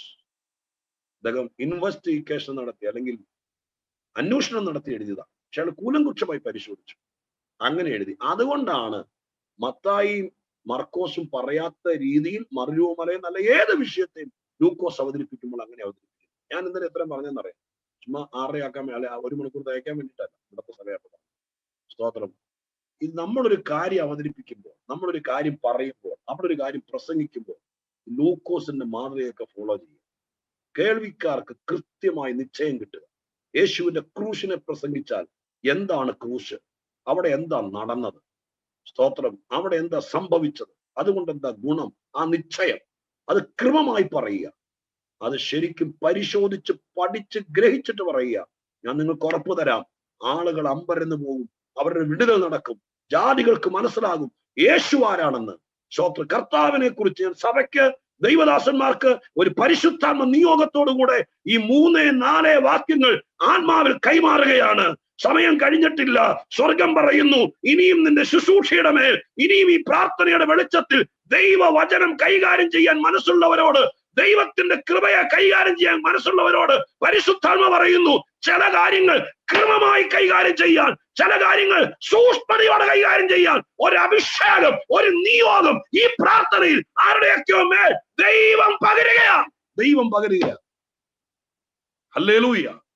നിങ്ങളെ കേൾക്കാൻ, നിങ്ങളെ കാണാൻ, നിങ്ങളിൽ നിന്ന് മനസ്സിലാക്കാൻ ആളുകൾ കാത്തു നിൽക്കട്ടെ. കാരണം ഇതുപോലത്തെ ഒരു ക്രമീകൃതമായിരിക്കുന്ന മൂവ്മെന്റ് ദൈവമായ കർത്താവ് സഭയ്ക്ക് തരുന്നു. ഞാൻ വെറുതെ ചരിത്രം പറയുകയല്ല, ഇതിനകത്തൊരു ദൂതുള്ളത് കൊണ്ട് സ്വർഗം എന്നെ ആ വഴിക്ക് 3-ാം വാക്യത്തിലേക്ക് അവിടെ ഒന്നും കയറാതെ ഞാൻ നേരെ സ്തോത്രം 9-ലേക്ക് വന്നതാണ്. പക്ഷെ അവിടെയൊക്കെ വീണ്ടും എന്നെ ഓർപ്പിക്കുന്നതിന്റെ കാര്യം, പരിശുദ്ധൻ പറയുന്നു, നിശ്ചയം കൊടുക്കുന്ന ചില ശുശ്രൂഷകൾ, ജനങ്ങളെ മുഴുവൻ തെളിയിക്കുന്ന, വീണ്ടും ദൈവാത്മ പറയുന്നു, നിനക്ക് നിശ്ചയം കിട്ടാത്ത ചില ജീവിത രഹസ്യങ്ങൾ നിനക്ക് എന്തുകൊണ്ട് ഇങ്ങനെ സംഭവിച്ചു. ചില കുടുംബങ്ങൾ ജീവിതത്തിന് സ്വപ്നം തച്ചുടഞ്ഞ് എങ്ങോട്ടാ പോകണ്ടേന്നറിയാതെ പലരുടെ അടുക്ക പോയിട്ട് നടക്കാത്ത വിഷയങ്ങളുമായി കാനഡയിലൂടെയോ ടൊറോണ്ടോയിലൂടെയോ കറങ്ങി നടക്കുന്നവരെ പിടിച്ചിരുത്തി അവരുടെ ജീവിതത്തിന് നിശ്ചയം എന്താന്ന് തെളിയിക്കാൻ, അതിനെ വ്യക്തമാക്കി കൊടുക്കാൻ മറ നീക്കുന്ന ഒരു ശുശ്രൂഷ പരിശുദ്ധാത്മാവ് ആർക്കാണെന്ന് എനിക്കറിയില്ല. സ്വർഗം പറയുന്നു, അത് സഹോദരനോ സഹോദരിക്കോ അമ്മയ്ക്കോ അപ്പനോ ആർക്കാണെങ്കിലും സ്വർഗം പറയുന്നു, മറ നീക്കി ജനത്തിന്റെ വിഷയങ്ങളെ മൂടിയിട്ടിരിക്കുന്ന പിശാചിന്റെ തന്ത്രങ്ങളിൽ നിന്ന് ഇന്നത്തെ ശുശ്രൂഷ മുതൽ ഒരു മറ നീങ്ങട്ടെ. എത്ര പേര് പ്രതീക്ഷിക്കുന്നു? ഞാൻ തുടക്കത്തിൽ പറഞ്ഞതുപോലെ ഇത് ക്ഷണത്തിൽ എന്റെ ജീവിതത്തിൽ സംഭവിക്കുമെന്ന് നീ പ്രാർത്ഥിക്കുന്നവനാണെങ്കിൽ, ദർശനം കാണുന്നവളാണെങ്കിൽ, പ്രവചിക്കുന്നവളാണെങ്കിൽ എന്തെങ്കിലും പറഞ്ഞ് പാമടക്കി വെക്കുകയല്ല. കൃത്യമായ ഒരു നിശ്ചയം ദൈവം കൊടുക്കാൻ താല്പര്യപ്പെടുന്നു. അതുകൊണ്ട് പരിശുദ്ധാത്മാവ് നമ്മോട് പറയുന്ന ദൂത് കേൾക്ക്. സ്വർഗം നമ്മോട് ആവശ്യപ്പെടുന്നത് നിശ്ചയമായും സൂക്ഷ്മമായും പരിശോധിച്ചും പഠിച്ചും ചില കാര്യങ്ങൾ ജനത്തിന് കൈമാറ്റം നടത്താൻ ദൈവം പ്ലാൻ ചെയ്യുന്നു. അത് സഭയോട് അറിയിക്കാൻ ഈ സന്ദേശം വാഹകൻ എന്ന നിലയ്ക്ക് സ്വർഗം എന്നെ നിർബന്ധിക്കുന്നു. ആ കാര്യം ഞാൻ പറയുന്നു. എവിടെയെങ്കിലും കുറിച്ച് വെക്കോ, സ്വോത്രം ചെയ്യോ, സ്വോത്രം നിങ്ങളുടെ യുക്തി പോലെ ചെയ്യുക. എന്നിട്ട് പറയുക, കർത്താവേ, ഒരുപാട് പേർക്ക് ജീവിതത്തിന്റെ നിശ്ചയമില്ല, അവർക്ക് എന്ത് പറ്റിയെന്നറിയില്ല, ലക്ഷങ്ങൾ മുടക്കി സ്വോത്രം പല കാര്യങ്ങൾ ചെയ്തിട്ട് എവിടെയാകും എന്താകും എന്നറിയില്ല. ഇത് കേട്ടോണ്ടിരിക്കുമ്പോൾ തന്നെ നിങ്ങളിൽ ആർക്കെങ്കിലും അനിശ്ചിതത്വം, പലരും നെഞ്ചു തിരുമ്മി ചോദിക്കുക, എന്താ കർത്താവേ, ഞങ്ങൾക്ക് എന്ത് പറ്റി, ഞങ്ങൾ എന്തോ ചെയ്തിട്ടാ? നിഷ്കളങ്കരും പരമാർത്ഥികളുമായി പ്രാർത്ഥിക്കുന്ന അപ്പന്റെ അമ്മയുടെ മക്കളായി ജനിച്ചു വളർന്ന് ഇന്നായിരിക്കുന്ന സാഹചര്യത്തിനകത്ത് ഉത്തരം കിട്ടാത്ത ചോദ്യങ്ങളുമായി കറങ്ങി നടക്കുന്ന ചില ആൾക്കാരെ പിടിച്ചിരുത്തി പ്രവചിക്കാനല്ല, അവരുടെ ജീവിതത്തിന് നിശ്ചയം തെളിയിച്ചു കൊടുക്കാൻ ഒരു പ്രത്യേക വരം ഈ ഇരിക്കുന്ന ജനത്തിൽ ആർക്കൊക്കെയോ ദൈവം കൈമാറുന്നുണ്ട്. നിങ്ങളിൽ സംഭവിക്കണമെന്ന് ആഗ്രഹിക്കണമെങ്കിൽ അത് ക്ഷണത്തിൽ എന്റെ ജീവിതത്തിൽ നടക്കും, എന്റെ പ്രാർത്ഥനയിൽ നടക്കുമെന്ന് വിശ്വസിച്ചു. അങ്ങനെ വിശ്വസിക്കുന്ന ദൈവമക്കൾ എങ്ങനെയെങ്കിലും ദൈവസന്നിധിയിൽ നിന്ന് പ്രതികരിക്കാൻ മനസ്സ് വെക്ക്. സ്തോത്രം പറഞ്ഞോ, കരമുയർത്തിയോ, ഹല്ലേലൂയ പറഞ്ഞോ, കരമടിച്ചോ, എങ്ങനെയെങ്കിലും നിങ്ങൾ കേൾക്കുന്ന ദൈവത്തിന്റെ ശബ്ദത്തോട് ആത്മാവിൽ പ്രതികരിച്ചോ. സ്വർഗം അത് കാണുന്നുണ്ട്. ദൈവം പറയുന്നു, നിശ്ചയം കിട്ടാത്ത ചില വിഷയങ്ങൾ ഈ ഉപവാസ പ്രാർത്ഥനയിൽ സ്വർഗം മറ കീറിക്കളയുക. നിനക്ക് പിടികിട്ടാത്ത ചില വിഷയങ്ങൾ, നിനക്ക് മനസ്സിലാകാത്ത ചില കാര്യങ്ങൾ സഭയ്ക്കകത്തുള്ള ജനത്തിന്റെ മേൽ ദൈവപ്രവൃത്തി വെളിപ്പെടുകയാ. ഈ പ്രാർത്ഥന കഴിയുമ്പോൾ സാത്താൻ മറച്ചിട്ട് പിശാച് കെട്ടിയടച്ച ചില വിഷയങ്ങൾ, അതിനപ്പുറം എന്താന്ന് ഇതുവരെ തെളിയാത്തത് ദൈവം തെളിയിക്കുമെന്ന് സ്വർഗം ദൂത് പറയുകയാണ്. ഏതൊക്കെ വിഷയത്തിലാണോ മറ കടക്കുന്നത്, അത് ദൈവാത്മാവ് ഈ പ്രാർത്ഥനയിൽ കീറി മാറ്റട്ടെ. ഇനി എത്ര നാൾ ഈ അനിശ്ചിതത്വമുണ്ട്, ഇനി എത്ര നാൾ ഈ ഭാരമുണ്ട്? ഞാൻ ലോകത്തിന് സംഭവമല്ല, നിങ്ങൾ ഫേസ് ചെയ്യുന്ന വിഷയത്തെയാണ് ഫോക്കസ് ചെയ്തത്. കർത്താവിന്റെ ആത്മാവ് പറയുന്നത്, സ്തോത്രം, നിങ്ങൾ സവിസ്തരം മനസ്സിലാക്കുക, ദൈവസന്നിധിയിൽ മനസ്സ് വെക്കുക. ദൈവം അതൊരു ദൂതായി സ്തോത്രം തരുന്നു. 1-ാം അധ്യായത്തിന്റെ 3-4 വാക്യങ്ങൾ ശുശ്രൂഷയിൽ, പ്രാർത്ഥനയിൽ നിങ്ങൾക്ക് തന്നിരിക്കുന്ന കൃപാവരങ്ങളിൽ ഭയങ്കര മാറ്റം വരും. പ്രാർത്ഥന 7 ദിവസം കൊണ്ട് നിർത്തരുത്. ഇത് നിങ്ങളെ ശീലിപ്പിച്ചു. ഇനി നിങ്ങൾ യോഗമായിട്ടൊന്നും സഭ വെച്ചില്ലെങ്കിലും നിങ്ങൾ ടൈം എടുത്ത് ദൈവത്തോട് പ്രാർത്ഥിക്കുമ്പോൾ ദൈവമായ കർത്താവ് നിങ്ങളുടെ പ്രാർത്ഥനയിൽ പല കാര്യങ്ങളും തെളിയും. നിങ്ങളുടെ കൂടെ ഒരാളിരുന്ന് പ്രാർത്ഥിച്ചാൽ അവർക്ക് ബോധ്യപ്പെടും, ഈ പ്രാർത്ഥന ജൽപ്പനമല്ല, ഇത് ഞങ്ങളുടെ പ്രാർത്ഥന പോലത്തെ പ്രാർത്ഥനയല്ല. ആ പ്രാർത്ഥിച്ചുകൊണ്ടിരുന്നപ്പോൾ പറഞ്ഞതെല്ലാം എന്റെ രഹസ്യമാണ്, ആരും പറയാത്തതാണ്. സ്തോത്രം എന്ന് അവർക്ക് കൂടെ ഇരിക്കുന്നവർക്ക് ബോധ്യപ്പെടുന്ന രീതിയിലുള്ള പ്രാർത്ഥനയും ശുശ്രൂഷയും തെളിഞ്ഞു വരുന്നത് കർത്താവിന്റെ ആത്മാവ് പറഞ്ഞത് ഞാൻ അതുപോലെ പറഞ്ഞു. ഞാൻ സ്തോത്രം ചെയ്തുകൊണ്ട് വിശദീകരണത്തിലേക്ക് വരികയാണ്. ഞാൻ പറഞ്ഞല്ലോ 7 പ്രാർത്ഥനകൾ. ഞാൻ ആ 7 പ്രാർത്ഥനകൾ വിശദീകരിക്കുമ്പോൾ നിങ്ങൾക്കുള്ള വ്യക്തിപരമായ ദൂതെല്ലാം അതിനകത്ത് ഉണ്ടാകും എന്ന് ഞാൻ വിശ്വസിച്ചുകൊണ്ട് യേശുക്രിസ്തുവിന്റെ 7 പ്രാർത്ഥനകളെ കുറിച്ച് വേഗത്തിൽ പറയുകയും ഒപ്പം സ്തോത്രം അവസാനം ഞാൻ വായിച്ച ഭാഗത്ത് നിന്ന് 2 കാര്യങ്ങൾ പറഞ്ഞ് സ്തോത്രം നിങ്ങൾക്കുള്ള പേഴ്സണൽ ദൂതൊക്കെ തന്ന ഇത് വിശദീകരിക്കുമ്പോൾ ദൂതെല്ലാം വന്നുകൊണ്ടിരിക്കും. കൊണ്ട് സ്തോത്രം നിങ്ങൾ ശ്രദ്ധയോടെ ഒരു വാക്ക് പോലും വിടാതെ ശ്രദ്ധിക്കാൻ വേണ്ടി ഓർപ്പിക്കുകയാണ്. 3-ാം അധ്യായത്തിന്റെ 21-ാം വാക്യത്തിലാണ് ലൂക്കോസ് യേശുക്രിസ്തുവിന്റെ 7 പ്രാർത്ഥന. യേശു ജീവിതത്തിൽ ആകപ്പാടെ 7 പ്രാർത്ഥനയെ പ്രാർത്ഥിച്ചുള്ളൂ എന്ന് നിങ്ങൾ ധരിക്കരുത്, അങ്ങനെ ഞാൻ പറഞ്ഞില്ല. ലൂക്കോസ് യേശുവിന്റെ അനേക പ്രാർത്ഥനകളിൽ അതിപ്രധാനമായ സെലക്റ്റീവായ 7 പ്രാർത്ഥനകൾ എഴുതിയിട്ടുണ്ട്. ആ 7 പ്രാർത്ഥനയാണ് നിങ്ങളോടുള്ള ദൂതായിട്ട് പ്രധാനമായിട്ടും വിശദീകരിക്കാൻ ഇപ്പോൾ എന്റെ ഹൃദയത്തിൽ പ്രേരണ തരുന്നത്. ഞാൻ ആ 7 പ്രാർത്ഥനകളിലേക്ക് പോവുകയാണ്. ലൂക്കോസ് എഴുതിയ യേശുവിന്റെ 1-ാമത്തെ പ്രാർത്ഥന 3:21. എന്താണ് അവിടെ എഴുതിയിരിക്കുന്നത്? അവിടെ എഴുതിയിരിക്കുന്ന വാക്യതാണ്: ജനമെല്ലാം സ്നാനമേൽക്കുകയും യേശു സ്നാനമേറ്റു. സ്നാനമേറ്റ് പ്രാർത്ഥിക്കുമ്പോൾ സ്വർഗം തുറന്നു, പരിശുദ്ധാത്മാവ് ദേഹരൂപത്തിൽ പ്രാവെന്ന പോലെ അവന്റെ മേൽ ഇറങ്ങി. നീ എന്റെ പ്രിയപുത്രൻ, നിന്നിൽ ഞാൻ പ്രസാദിച്ചിരിക്കുന്നു എന്ന് സ്വർഗത്തിൽ നിന്നൊരു ശബ്ദം ഉണ്ടായി. അപ്പൊ യേശുക്രിസ്തുവിന്റെ ആദ്യത്തെ പ്രാർത്ഥന ലൂക്കോസ് എഴുതിയിരിക്കുന്നത് ഇവിടെയാണ്. എന്താണ് സ്തോത്രം ലൂക്കോസ് ഇവിടെ എഴുതിയത്? ആ വാക്കിങ്ങനെയാണ്. 1-ാമത്തെ പ്രാർത്ഥന യേശു സ്നാനമേറ്റ അനന്തരം മുകളിലേക്ക് കയറിയപ്പോൾ. അവിടെ നിങ്ങൾ ഇച്ചിരി പതുക്കെ വരണം, എന്നാലേ നമ്മൾ ഇച്ചിരി സൂക്ഷിച്ചു വായിച്ചെങ്കിലേ ലൂക്കോസിന്റെ എഴുത്തുകൾ നമുക്ക് മനസ്സിലാക്കാൻ പറ്റും. ഇവിടെ എഴുതിയിരിക്കുന്നതാണല്ലോ, ജനമെല്ലാം സ്നാനമേക്കിൽ യേശു സ്നാനമേറ്റ് പ്രാർത്ഥിക്കും. അവിടെ 1-2 കാര്യങ്ങൾ പറയാം. ഈ യോഹന്നാന്റെ കൈക്കീഴ് മാനസാന്തര സ്നാനമേക്കാൻ വന്നവരെല്ലാം മാനസാന്തരം എന്ന് കേട്ടപ്പോൾ യോഹന്നാൻ സ്നാനം എന്നൊക്കെ പറയുമ്പോഴത്തേക്കും ചാടി ഇറങ്ങി സ്നാനപ്പെട്ടു. പക്ഷെ എല്ലാവരും സ്നാനപ്പെട്ടിട്ട്, ഞാൻ ആ വാക്യത്തെ ഇമാജിൻ ചെയ്യുന്നു, സ്നാനപ്പെട്ടിട്ട് ഒരു പക്ഷെ വെള്ളത്തിൽ നിന്ന് കയറി മാറാൻ വേറെ തുണി ഉണ്ടായിരുന്നെങ്കിൽ തുണിയും മാറി തലയും തോർത്തി അവരെല്ലാം വന്ന വഴിക്ക് അങ്ങ് പോയി. എന്നാൽ യേശു ഒരു മാതൃക കാണിച്ചു. സ്നാനപ്പെട്ടിട്ട് തലയും തോർത്തി തുണിയും പിഴിഞ്ഞങ്ങ് പോകരുത്. സ്നാനപ്പെട്ടിട്ട് യേശു അവിടെ നിന്ന് അങ്ങ് പ്രാർത്ഥിച്ചു. യേശു എന്നും വ്യത്യസ്തനാണ്. എല്ലാരും ചെയ്യുന്ന പോലെ ചെയ്യുന്നവനല്ല. എല്ലാരും സ്തോത്രം എന്തെങ്കിലും ചെയ്തു അത്രേ ഉള്ളൂ. പക്ഷെ യേശു കുറച്ചുകൂടെ അധികം ചെയ്യുന്നവൻ. സ്നാനമേറ്റത് തന്നെ ഭയങ്കര കാര്യം, അതിന് 1000 സ്തോത്രം ചെയ്യുന്നു. കാരണം യൂതന്റെ നാട്ടിൽ ഇതൊന്നും വലിയ താല്പര്യമില്ലാതെ ഒരു മതചടങ്ങായിട്ട് സ്തോത്രം ഒരു പൊളിറ്റിക്കൽ മൈൻഡിൽ സ്തോത്രം യഹൂദനെ കൊണ്ടു നടക്കുമ്പോൾ, അന്നത്തെ നേതൃത്വം കൊണ്ടു നടക്കുമ്പോൾ, യോഹന്നാൻ സ്നാപകന്റെ രംഗപ്രവേശനത്തോടു കൂടെ മാനസാന്തരത്തെ പ്രസംഗിച്ചപ്പോൾ ഒരു ന്യൂനപക്ഷം സ്നാനപ്പെടാൻ വന്നല്ലോ, അവരെ ഓർത്ത് സ്തോത്രം ചെയ്യും. എന്നാൽ ആ സ്നാനപ്പെട്ടു എന്നുള്ള കടമ കൊണ്ട് പരിപാടി നിർത്തരുത്. സ്നാനപ്പെട്ടിട്ട് യേശു ഒരു കാര്യം ചെയ്തു, മറ്റൊരാരും അത് ചെയ്തായിട്ട് എഴുതിയിട്ടില്ല. സ്നാനപ്പെട്ട എല്ലാരും കയറി മുകളിലേക്ക് നോക്കി പ്രാർത്ഥിക്കുന്ന എഴുതിയിട്ടില്ല. അവരാരും ചെയ്യാത്തത് യേശു ചെയ്യും. അതെന്താ? മോളിൽ വന്നിട്ട് സ്നാനപ്പെട്ടിട്ട് മോളിൽ കയറി നിന്ന് 2 കൈ ഉയർത്തി സ്വർഗത്തിലേക്ക് നോക്കി പ്രാർത്ഥിച്ചു. സ്തോത്രം. ആ പ്രാർത്ഥനയിൽ സംഭവിച്ച 3 കാര്യങ്ങൾ അവിടെ എഴുതിയിരിക്കുന്നുണ്ട്. എന്താണ് ആ പ്രാർത്ഥനയിൽ സംഭവിച്ച 3 കാര്യങ്ങൾ? 1, പ്രാർത്ഥിക്കുമ്പോൾ സ്വർഗം തുറന്നു. നിന്നോട് പറയാം, പതിവ് ചടങ്ങിനപ്പുറം, ഇന്ന് മൊത്തം പറയുന്നത് അതാണ്. പതിവിനപ്പുറം ദൈവം പറയുന്നത് അനുസരിച്ചിട്ടൊരു പ്രാർത്ഥന. ദൈവത്തിന്റെ ആലോചനയാണ് യോഹന്നാന്റെ സ്നാനം എന്നൊക്കെ വേറെ ഈ ലൂക്കോസ് തന്നെ എഴുതിയിട്ടുണ്ട്. ദൈവം തമ്പുരാൻ പറയുന്ന കാര്യങ്ങൾ അനുസരിച്ചിട്ടൊരു പ്രാർത്ഥന പ്രാർത്ഥിച്ചാൽ സ്വർഗം തുറക്കും. നിങ്ങളോട് ദൈവം എന്ത് പറഞ്ഞിട്ടുണ്ടോ, അതിപ്പോ സ്നാനം മാത്രമൊന്നുമല്ല, എന്ത് കാര്യമാണെങ്കിലും പറഞ്ഞത് അനുസരിച്ചിട്ട് പ്രാർത്ഥിച്ച ഭയങ്കര പവറാണ്. പറഞ്ഞത് അനുസരിക്കാതെ നമ്മൾ ആരെ കൊണ്ടൊക്കെ പ്രാർത്ഥിപ്പിച്ചാലും എന്നും അടഞ്ഞു കിടക്കും. ദൈവം എന്നോട് പറഞ്ഞിട്ടുണ്ട് ഇന്നത് ചെയ്യരുത്. ദൈവം എനിക്ക് ഉപദേശം തന്നിട്ടുണ്ട്, നീ ഒരു എക്സ്ട്രാ ഓർഡിനറിയാ, എല്ലാരും ജനിച്ച പോലെ അല്ല നീ ജനിച്ചത്, എല്ലാവരുടെയും മക്കളെ പോലെ നിന്റെ മക്കളെ വളർത്തരുത് എന്ന് ദൈവം തമ്പുരാൻ പറഞ്ഞിട്ടുണ്ട്. അത് അതുപോലെ അങ്ങ് ചെയ്തിട്ടൊന്ന് പ്രാർത്ഥിച്ചു നോക്കി. ആ പ്രാർത്ഥനയിൽ സ്വർഗം തുറന്നു. ഞാൻ പറയട്ടെ, സ്വർഗം എപ്പോഴും ഇങ്ങനെ പോലീസ് സ്റ്റേഷൻ തുറന്നു കിടക്കും പോലെ തുറന്നു കിടക്കുന്ന ഒരു സംഭവമല്ല. സ്തോത്ര ഹല്ലേലൂയ. സ്വർഗം തുറക്കാനുള്ള പാസ്വേഡ് ആണ് പ്രാർത്ഥന. പാസ്വേഡ് എന്ന് പറഞ്ഞ ഒരു പുതിയ ടെർമിനോളജി നിങ്ങൾക്ക് ഇപ്പോഴത്തെ ആധുനിക തലമുറയ്ക്ക് മനസ്സിലാവുന്നു. ഇപ്പൊ എല്ലാത്തിനും പാസ്വേഡാണ്. സ്തോത്ര ഹല്ലേലൂയ. കഴിഞ്ഞ ദിവസം ഞങ്ങളുടെ ഒരു സഹോദരൻ വീട് വെക്കുക. വീട് വെച്ചിട്ട് അതിന്റെ ഫ്രണ്ട് ഡോറ്, പണ്ടൊക്കെ നമ്മുടെ താഴും താക്കോലുമായി, പിന്നെ അത് സ്തോത്രം വലിയ താഴെ ഈ ലോക്ക് തന്നെ പല പല രീതിയിൽ വന്നു. നിങ്ങൾക്കറിയാം, ഒറ്റ താക്കോലിട്ട് പൂട്ടുന്നതും, പിന്നെ അത് മാഗ്നറ്റിക് ലോക്ക് വന്നു. സ്തോത്രം. പിന്നെ അത് ഒരു താഴെ ഒരു താക്കോലോട്ട് ഒരു തിരിച്ചാൽ 16 സ്ഥലത്തേക്ക് പോയി ലോക്ക് വീഴുന്ന വേറൊരു സിസ്റ്റം വന്നു. ഇപ്പൊ ഈ ഇടയ്ക്ക് ഞങ്ങളുടെ സഹോദരൻ ഒരാളുടെ വീട് വെച്ചപ്പോൾ പാസ്വേഡ് ലോക്കാണ് എന്ന് പറഞ്ഞാൽ സ്തോത്രം ഡിജിറ്റലാണ് ഡോറിനകത്ത് വെച്ചിരിക്കുന്നത്. മൊബൈലിനകത്ത് പാസ്വേഡ് അടിച്ചു കൊടുത്തെങ്കിലേ ഡോർ തുറക്കും. താക്കോലും വേണ്ട, മാഗ്നറ്റും വേണ്ട, ഒന്നും വേണ്ട, സ്വിച്ച് വിടും. സിസ്റ്റം കമ്പ്യൂട്ടറൈസ്ഡ് ആണ്.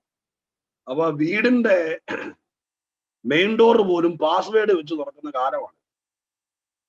നമ്മുടെ മൊബൈലിലേക്ക് കയറണമെങ്കിൽ പാസ്വേഡ് വേണം, വേണ്ടേ? നമ്മുടെ ലാപ്ടോപ്പിലേക്ക് കയറണമെങ്കിൽ പാസ്വേഡ് വേണം. അതിനകത്തെ ഓരോ ഫയലിലേക്ക് കയറണമെങ്കിൽ വേറെ വേറെ പാസ്വേഡ് വേണം.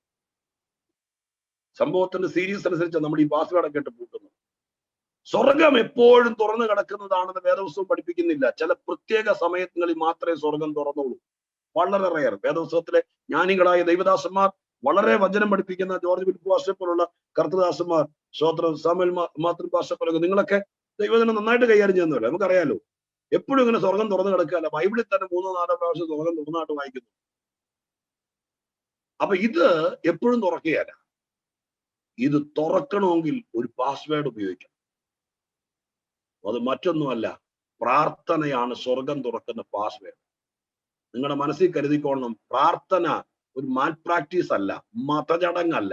ഈ മാർഗത്തിൽ വന്ന് പെട്ടതിന്റെ പേരിൽ അമ്മച്ചി പറയും പ്രാർത്ഥിക്കാതെ ചോറ് തരില്ലടാ എന്ന് പറഞ്ഞ് പഠിപ്പിച്ചതിന്റെ പേരിൽ ആ പേടിയിൽ വൈകുന്നേരം ആകുമ്പോഴേക്കും ഊണും ചാരി ഇരുന്ന് ഒരു കൗമ പ്രാർത്ഥിക്കുന്നതല്ല. പിന്നെയോ നിന്റെ മുമ്പിൽ സ്തോത്രം സ്വർഗമാണ്. എന്റെ ഒരു അനുമാനം പറയാനുണ്ടോ, തെറ്റാന്ന് എനിക്ക് തോന്നുന്നില്ല. ഏറ്റവും ഭാരം, ഏറ്റവും ബുദ്ധിമുട്ട് സ്വർഗം തുറക്കാനാണ്. സ്തോത്രം. അല്ല സാത്താൻ കെട്ടി അത് തുറക്കുന്നില്ല, അത് കെട്ടി ഇത് കെട്ടി ഒന്നുമല്ല വിഷയം. നമ്മുടെ മുമ്പിലെ ബാക്കി ഏത് സ്വർഗം തുറക്കാനുള്ള കഴിവ് നിനക്കുണ്ടെങ്കിൽ നിന്റെ മുമ്പിൽ ഏത് വാതിലും തുറക്കാനുള്ള കഴിവുണ്ട്. ഏറ്റവും ഭാരം, ഏറ്റവും പ്രാധാന്യം പ്രാർത്ഥിച്ച് സ്വർഗം തുറക്കുക എന്നുള്ളത്. യേശുക്രിസ്തുവിന്റെ ആദ്യത്തെ പ്രാർത്ഥനയിൽ നമുക്കൊരു മാതൃക കാണിച്ചു തന്നു.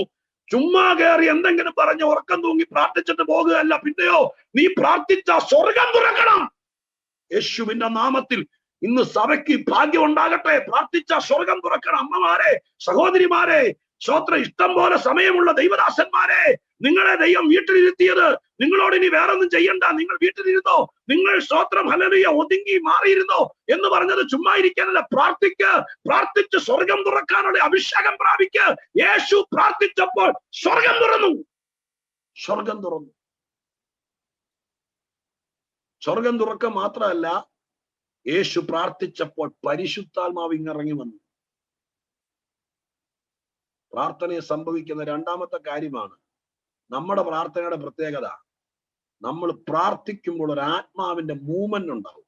അന്നൊക്കെ ഇത് ഒറ്റപ്പെട്ടു. അന്ന് ആത്മാവ് ഇപ്പൊ നമ്മുടെ കാലത്തെ പോലെ വന്നിട്ടില്ലല്ലോ. ഇന്ന് പരിശുദ്ധാത്മാവ് യേശു സ്വർഗത്തിലേക്ക് പോയിട്ട് പിന്നെയല്ലേ ഒടുവിൽ നമുക്ക് വേണ്ടി വന്നത്. യേശു വന്ന ആ സമയത്ത് ഒറ്റപ്പാ. എങ്കിലും പരിശുദ്ധാത്മാവ് ഇതുപോലെ സജീവമായി പ്രവർത്തിക്കുന്ന കാലമല്ല യേശു സ്നാനപ്പെട്ട കാലം. എന്നിട്ട് സ്തോത്ര ഹല്ലേലൂയ, എന്നിട്ട് നമുക്ക് മനസ്സിലാക്കാൻ കഴിയുന്നത് യേശുക്രിസ്തുവിന്റെ പ്രാർത്ഥനയിൽ പരിശുദ്ധാത്മാവിന്റെ ഒരു മൂവ്മെന്റ് ഉണ്ടായി.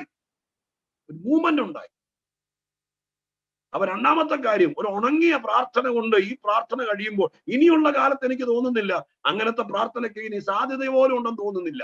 ഇനിയുള്ള പ്രാർത്ഥനകളിൽ ആത്മാവിന്റെ മൂവ്മെന്റ് ഉണ്ടാകണം. നീ പ്രാർത്ഥിക്കുമ്പോൾ ആത്മാവ് ഇറങ്ങി വരണം. പ്രാവ് പോലെയാണോ തീ പോലെയാണോ എന്നുള്ള വിഷയം. നിന്റെ ശരീരത്തിൽ, നിന്റെ വീടിനകത്ത് നീ അനുഭവിക്കുന്ന വ്യഥകളും വേദനകളും ചുമക്കുമ്പോൾ, പ്രാർത്ഥിച്ചുകൊണ്ടിരിക്കുമ്പോൾ ദൈവാത്മാവ് ഇറങ്ങി വരണം. ആത്മാവ് വിഷയങ്ങളെ കൈയേൽക്കണം. തടസ്സം നിൽക്കുന്ന, സാധിപ്പിക്കത്തില്ലെന്ന് പറയുന്ന, മൂവ്മെന്റുകളെ തടയുന്ന, ദൈവിക പദ്ധതികളെ തടയുന്ന, നിനക്കെന്ന് നിരാശ സമ്മാനിക്കുന്ന ഈ അന്ധകാര ലോകത്തിൽ നീ പ്രാർത്ഥിക്കാനിരിക്കുമ്പോൾ, ഒറ്റയ്ക്കൊരു മുറിക്കകത്ത് പ്രാർത്ഥിക്കാനിരിക്കുമ്പോൾ, ഇന്നോ നാളെയോ സഭയുടെ ഈ പ്രോഗ്രാമിക്കൽ ഉപവാസ പ്രാർത്ഥന തീരും. തിങ്കളും ചൊവ്വയും ബുധനൊക്കെ ദൈവത്തിന്റെ സന്നിധിയിൽ ഇരിക്കുമ്പോൾ, നീ പ്രാർത്ഥിക്കുമ്പോൾ ഈ പ്രാർത്ഥനയിൽ ലഭിച്ച ഒരു ആർജവം, വെളിപ്പാട് നിമിത്തം നിന്റെ വീടിനകത്ത്, നീ ഇരിക്കുന്ന മുറിക്കകത്ത് ആത്മാവിന്റെ മൂവ്മെന്റ് ആരംഭിക്കും എന്ന് ദൈവം പറയുമ്പോൾ അത് എന്നിൽ തുടങ്ങുമെന്ന് വിശ്വസിക്കുന്നവർ, ഇപ്പോൾ തന്നെ അത് സംഭവിക്കുമെന്ന് വിശ്വസിക്കുന്നവർ വീണ്ടും പ്രതികരിച്ചു തുടങ്ങുക. പ്രാർത്ഥനയിൽ ആത്മാവിന്റെ ചലനം ഉണ്ടാകും. യേശുവിന്റെ നാമത്തിൽ തുറക്കട്ടെ ആ വാതിലങ്ങ്. ആരെക്കൊണ്ടെങ്കിലും പ്രാർത്ഥിപ്പിച്ച് പാസ്റ്റർ ഒന്ന് പ്രാർത്ഥിച്ചു നോക്കി, പാസ്റ്റർ ഒന്ന് പ്രാർത്ഥിച്ച് പൊട്ടിച്ചെന്ന് പറയുന്ന ആ കാലമൊക്കെ മാറി നമ്മളിൽ പകർന്നിരിക്കുന്ന അധികാരം ഉപയോഗിക്കണം. ഞാൻ പ്രാർത്ഥിക്കുമ്പോൾ, സ്വോത്രം പറഞ്ഞ് പതുക്കെ പ്രാർത്ഥിക്കാൻ തുടങ്ങുമ്പോൾ ഇവിടെ ആത്മാവിന്റെ ഒരു മൂവ്മെന്റ് ഉണ്ടായി. 3, സ്വർഗം തുറന്നു, പരിശുദ്ധാത്മാവിന്റെ ഒരു മൂവ്മെന്റ് ഉണ്ടായി. തീർന്നില്ല. 3, സ്വർഗത്തിലെ പിതാവായ ദൈവത്തിന്റെ ഒരു അനൗൺസ്മെന്റ്, ഒരു പ്രസ്താവന, ഒരു വെളിപ്പാട്, ഒരു ദൂത് അവിടെ വെളിപ്പെട്ടു. എന്താ വെളിപ്പെട്ടത്? ഇവൻ എന്റെ പ്രിയപുത്രൻ, നിങ്ങൾ ഇവന് ചെവി കൊടുപ്പീൻ. അത് കമാൻഡിങ് ആണ്. പ്രാർത്ഥനയിൽ ദൈവശബ്ദം മുഴങ്ങണം. സ്തോത്രം, ഹല്ലേലൂയ. പ്രാർത്ഥിക്കുമ്പോൾ സ്വർഗം തുറന്നാ പോരാ, വ്യത്യസ്തമായ പ്രാർത്ഥനയാണ് ഈ പ്രാർത്ഥന. ഒരു മോഡൽ പ്രാർത്ഥനയിലേക്ക് നിങ്ങളെ നയിക്കുക. ആത്മഭാരത്തോടെ പ്രാർത്ഥിക്കാൻ തുടങ്ങുമ്പോൾ സ്വർഗം തുറന്നു. സ്വർഗം തുറക്കാമെങ്കിൽ നിന്റെ അടഞ്ഞുപോയ വഴി, രാജ്യങ്ങളുടെ വഴി, നിന്റെ വിസയുടെ വഴി, നിന്റെ വീട്ടിലെ വഴി, നിന്റെ കൊച്ചിന്റെ കല്യാണം നടക്കാനുള്ള വഴിയൊക്കെ ഏറ്റവും ഞാൻ പറഞ്ഞിട്ട് സ്വർഗം തുറക്കാമെങ്കിൽ പിന്നെ ബാക്കി തുറക്കാൻ പറ്റില്ല. അതിനുള്ള കൃപ പ്രാർത്ഥനയെ പ്രാപിച്ച ബാക്കിയൊന്നും തടസ്സമായി കിടക്കുകയല്ല. പിന്നെ ഓരോന്നോരോന്ന് തുറന്നോളൂ. സ്വർഗം തുറന്നു. 2, പരിശുദ്ധാത്മ മൂവ്മെന്റ് ഉണ്ടായി. 3, സ്തോത്രം, ദൈവം അരുളി ചെയ്തു. പ്രാർത്ഥനയിൽ 3 പ്രധാനപ്പെട്ട കാര്യങ്ങൾ നടന്നു. ഒന്നാമത്തെ പ്രാർത്ഥന, യേശുവിന്റെ ഒന്നാമത്തെ പ്രാർത്ഥന. രണ്ടാമത്തെ പ്രാർത്ഥന പറയട്ടെ. 5-ാം അധ്യായത്തിന്റെ 16-ാം വാക്യത്തിലാണ്. സ്തോത്രം, രണ്ടാമത്തെ പ്രാർത്ഥന 5:16. 16-ാം വാക്യത്തിൽ എഴുതിയിരിക്കുന്നത് എങ്ങനെയുള്ളൂ? അവനോ നിർജ്ജന ദേശത്ത് വാങ്ങിപ്പോയി പ്രാർത്ഥിച്ചു കൊണ്ടിരുന്നു എന്ന് എഴുതിയിട്ടുള്ളൂ. പക്ഷെ അത് ശരിക്കും മനസ്സിലാകണമെങ്കിൽ 12 മുതൽ വായിക്കണമെന്നില്ല, ഞാൻ പറഞ്ഞു വിടാം. കുഷ്ഠം നിറഞ്ഞൊരു മനുഷ്യൻ യേശുവിന്റെ അടുക്ക് വന്ന് കമന്നു വീണു. ആദ്യകാല ശുശ്രൂഷകൾ തുടങ്ങുകയാണ് യേശു. അപ്പൊ അങ്ങനെ കമന്നു വീണപ്പോ അവിടെ ചോദിച്ചു, എന്നെ സൗഖ്യമാക്കാൻ മനസ്സുണ്ടോ? അങ്ങനെ ശുദ്ധമാകാൻ കഴിയുമെന്ന് പറഞ്ഞ് യേശു ശുദ്ധമാക്കി. നീ പോയി പുരോഹിതനെ കാണിക്കാൻ പറഞ്ഞു. ഈ സംഭവം, യേശുവിനെ കുറിച്ചുള്ള വർത്തമാനം നാടാകെ പരന്നു. യേശു കുറച്ചുകൂടെ, സ്തോത്രം, പോപ്പുലർ ആകുകയാണ്. അങ്ങനെ വന്നപ്പോൾ യേശു എന്ത് ചെയ്തു? രണ്ടാമത്തെ പ്രാർത്ഥന ലൂക്കോസ് എഴുതിയിരിക്കുന്നു. ആളുകളെ വിട്ട് നിർജ്ജനമായ ഒരു സ്ഥലത്ത് പോയിരുന്ന് പ്രാർത്ഥിച്ചു കൊണ്ടിരുന്നു.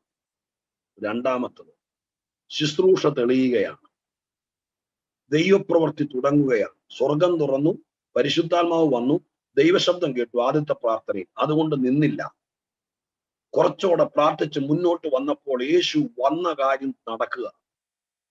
യേശു ജഡാവതാരം എടുത്തത് മാനവ കുടുംബത്തിന്റെ പാപപരിഹാരത്തിനാണെങ്കിലും ഇവിടെ താൻ ദൈവപുത്രനാണെന്ന് തെളിയിക്കണ്ടേ? അത്ഭുതങ്ങളും അടയാളങ്ങളാണെല്ലാം യേശു താൻ ആരെന്ന് തെളിയിക്കുക, അതിന്റെ തുടക്കം കുറിക്കുക. വീണ്ടും ഞാൻ ദൂത് തന്നെ പറയുന്നു, വിശദീകരണം കുറച്ചിട്ട്, സ്തോത്രം, നിന്നെ വിളിച്ചത് എന്തിനാന്ന് തെളിയുന്ന കാലം വരികയാണ്. ഈ അനിശ്ചിത കാലത്ത് കൊറോണയും കാര്യങ്ങളൊക്കെ ആയിട്ട് ജോലി പോകുന്നു, ശമ്പളം വെട്ടിക്കുറയ്ക്കുന്നു, യാത്രാ മാധ്യമങ്ങൾ ഒതുങ്ങുന്നു, ഇനി 3rd വേവോ 4th വേവോ ഒക്കെ വരാൻ വേണ്ടി ഇരിക്കുന്നു എന്ന് പറയുന്നു. ഇതിന്റെ പുറകെ ഫംഗസ്, ഇങ്ങനെയൊക്കെ കുറെ വാർത്തകൾ വരുമ്പോൾ ഞാൻ പ്രാർത്ഥിക്കുന്ന ദൈവമക്കളോടും കർത്താവിന്റെ സഭയോടും പറയാം, നിന്നെ ദൈവം അവിടെ തിരക്കുള്ള രാജ്യത്ത്, തിരക്കുള്ള ജോലിക്കിടയിൽ, അതിനിടയിൽ നിന്റെ മേലൊരു അഭിഷേകം തന്ന് ഈ പുസ്തകം നിന്റെ കയ്യിൽ തന്നത് എന്തിനാന്ന് തെളിയാൻ തുടങ്ങുകയാണ്. ഈ 6-ാം മാസം കഴിയുമ്പോൾ മുതൽ അത് തെളിഞ്ഞിട്ടില്ല. നമ്മളൊരു ഐഡന്റിറ്റി കാർഡ് ഒപ്പിച്ചു, നമ്മുടെ ഒരു ഓർഡിനേഷൻ സർട്ടിഫിക്കറ്റ് മേടിച്ചൊക്കെ ശരിയായിരിക്കാം. ഞാൻ ആരെങ്കിലും ഒരാളെ മാത്രം ഫോക്കസ് ചെയ്യല്ല, ഞാൻ ആ വരുന്ന ദൂത് അതുപോലെ അങ്ങ് പാളിയിട്ട് തരിക. സ്വത്തല്ല, നീ എവിടെയെങ്കിലും മെമ്പർഷിപ്പ് എടുത്തു, നിനക്ക് ഒരു വിസിറ്റിംഗ് കാർഡ് പ്രിന്റ് ചെയ്തൊക്കെ ശരിയാണ്. പക്ഷെ ഇതുവരെയും ജനമധ്യത്തിൽ നീ ആരാന്ന് തെളിയാൻ തുടങ്ങിയില്ല. നിന്റെ വീട്ടുകാർക്ക് പോലും നീ ഒരു ചിരിയാണ് ഇന്ന് വരെ. എന്നാൽ അവരുടെ നടുവിൽ നീ എന്തിനാണ് ഈ തീരുമാനമെടുത്തത്, നീ എന്തിനാണ് ഞങ്ങളെ വിട്ടുപോയത് എന്ന ചോദ്യത്തിന്റെ മറുപടി വാക്കാലല്ല, പ്രബന്ധത്താലല്ല, പ്രസംഗത്താലല്ല, ചില പ്രവൃത്തിയാൽ തെളിയാൻ പോകുകയാണ്. നീ ആരാന്ന് തെളിയാൻ ദൈവം നിശ്ചയിച്ചിരിക്കുകയാണ്. അതിന്റെ വഴികൾ തുറക്കുക. അത് തുറക്കാൻ പോകുന്നു എന്ന് കണ്ടപ്പോൾ എന്ത് ചെയ്തു? യേശു ആൾക്കൂട്ടത്തെ വിട്ട് തിരക്കി നൊഴിഞ്ഞ് അധികം പ്രാർത്ഥിച്ചു. ആരോടോ പറയുന്നു, നിന്റെ വീട്ടുകാർക്ക് ഇപ്പോഴും നിന്നെ സംശയമാണ്, നിനക്ക് നീ ആരാന്ന് പിടികിട്ടിട്ടില്ല, നീ ചങ്കെടുത്ത് കാണിച്ചാലും അവർ വിശ്വസിക്കുന്നില്ല. നിന്റെ ജോലി സ്ഥലത്ത്, നിന്റെ സഹവർത്തികളുടെ നടുവിൽ, നിന്റെ സഹപ്രവർത്തകരുടെ നടുവിൽ, നിന്റെ കൂട്ടാളികളുടെ നടുവിൽ, നിന്റെ സഹോദരങ്ങളുടെ നടുവിൽ, രക്തബന്ധങ്ങളുടെ നടുവിൽ നീ എന്തിനാ വന്നത്? നീ ആരാണ്?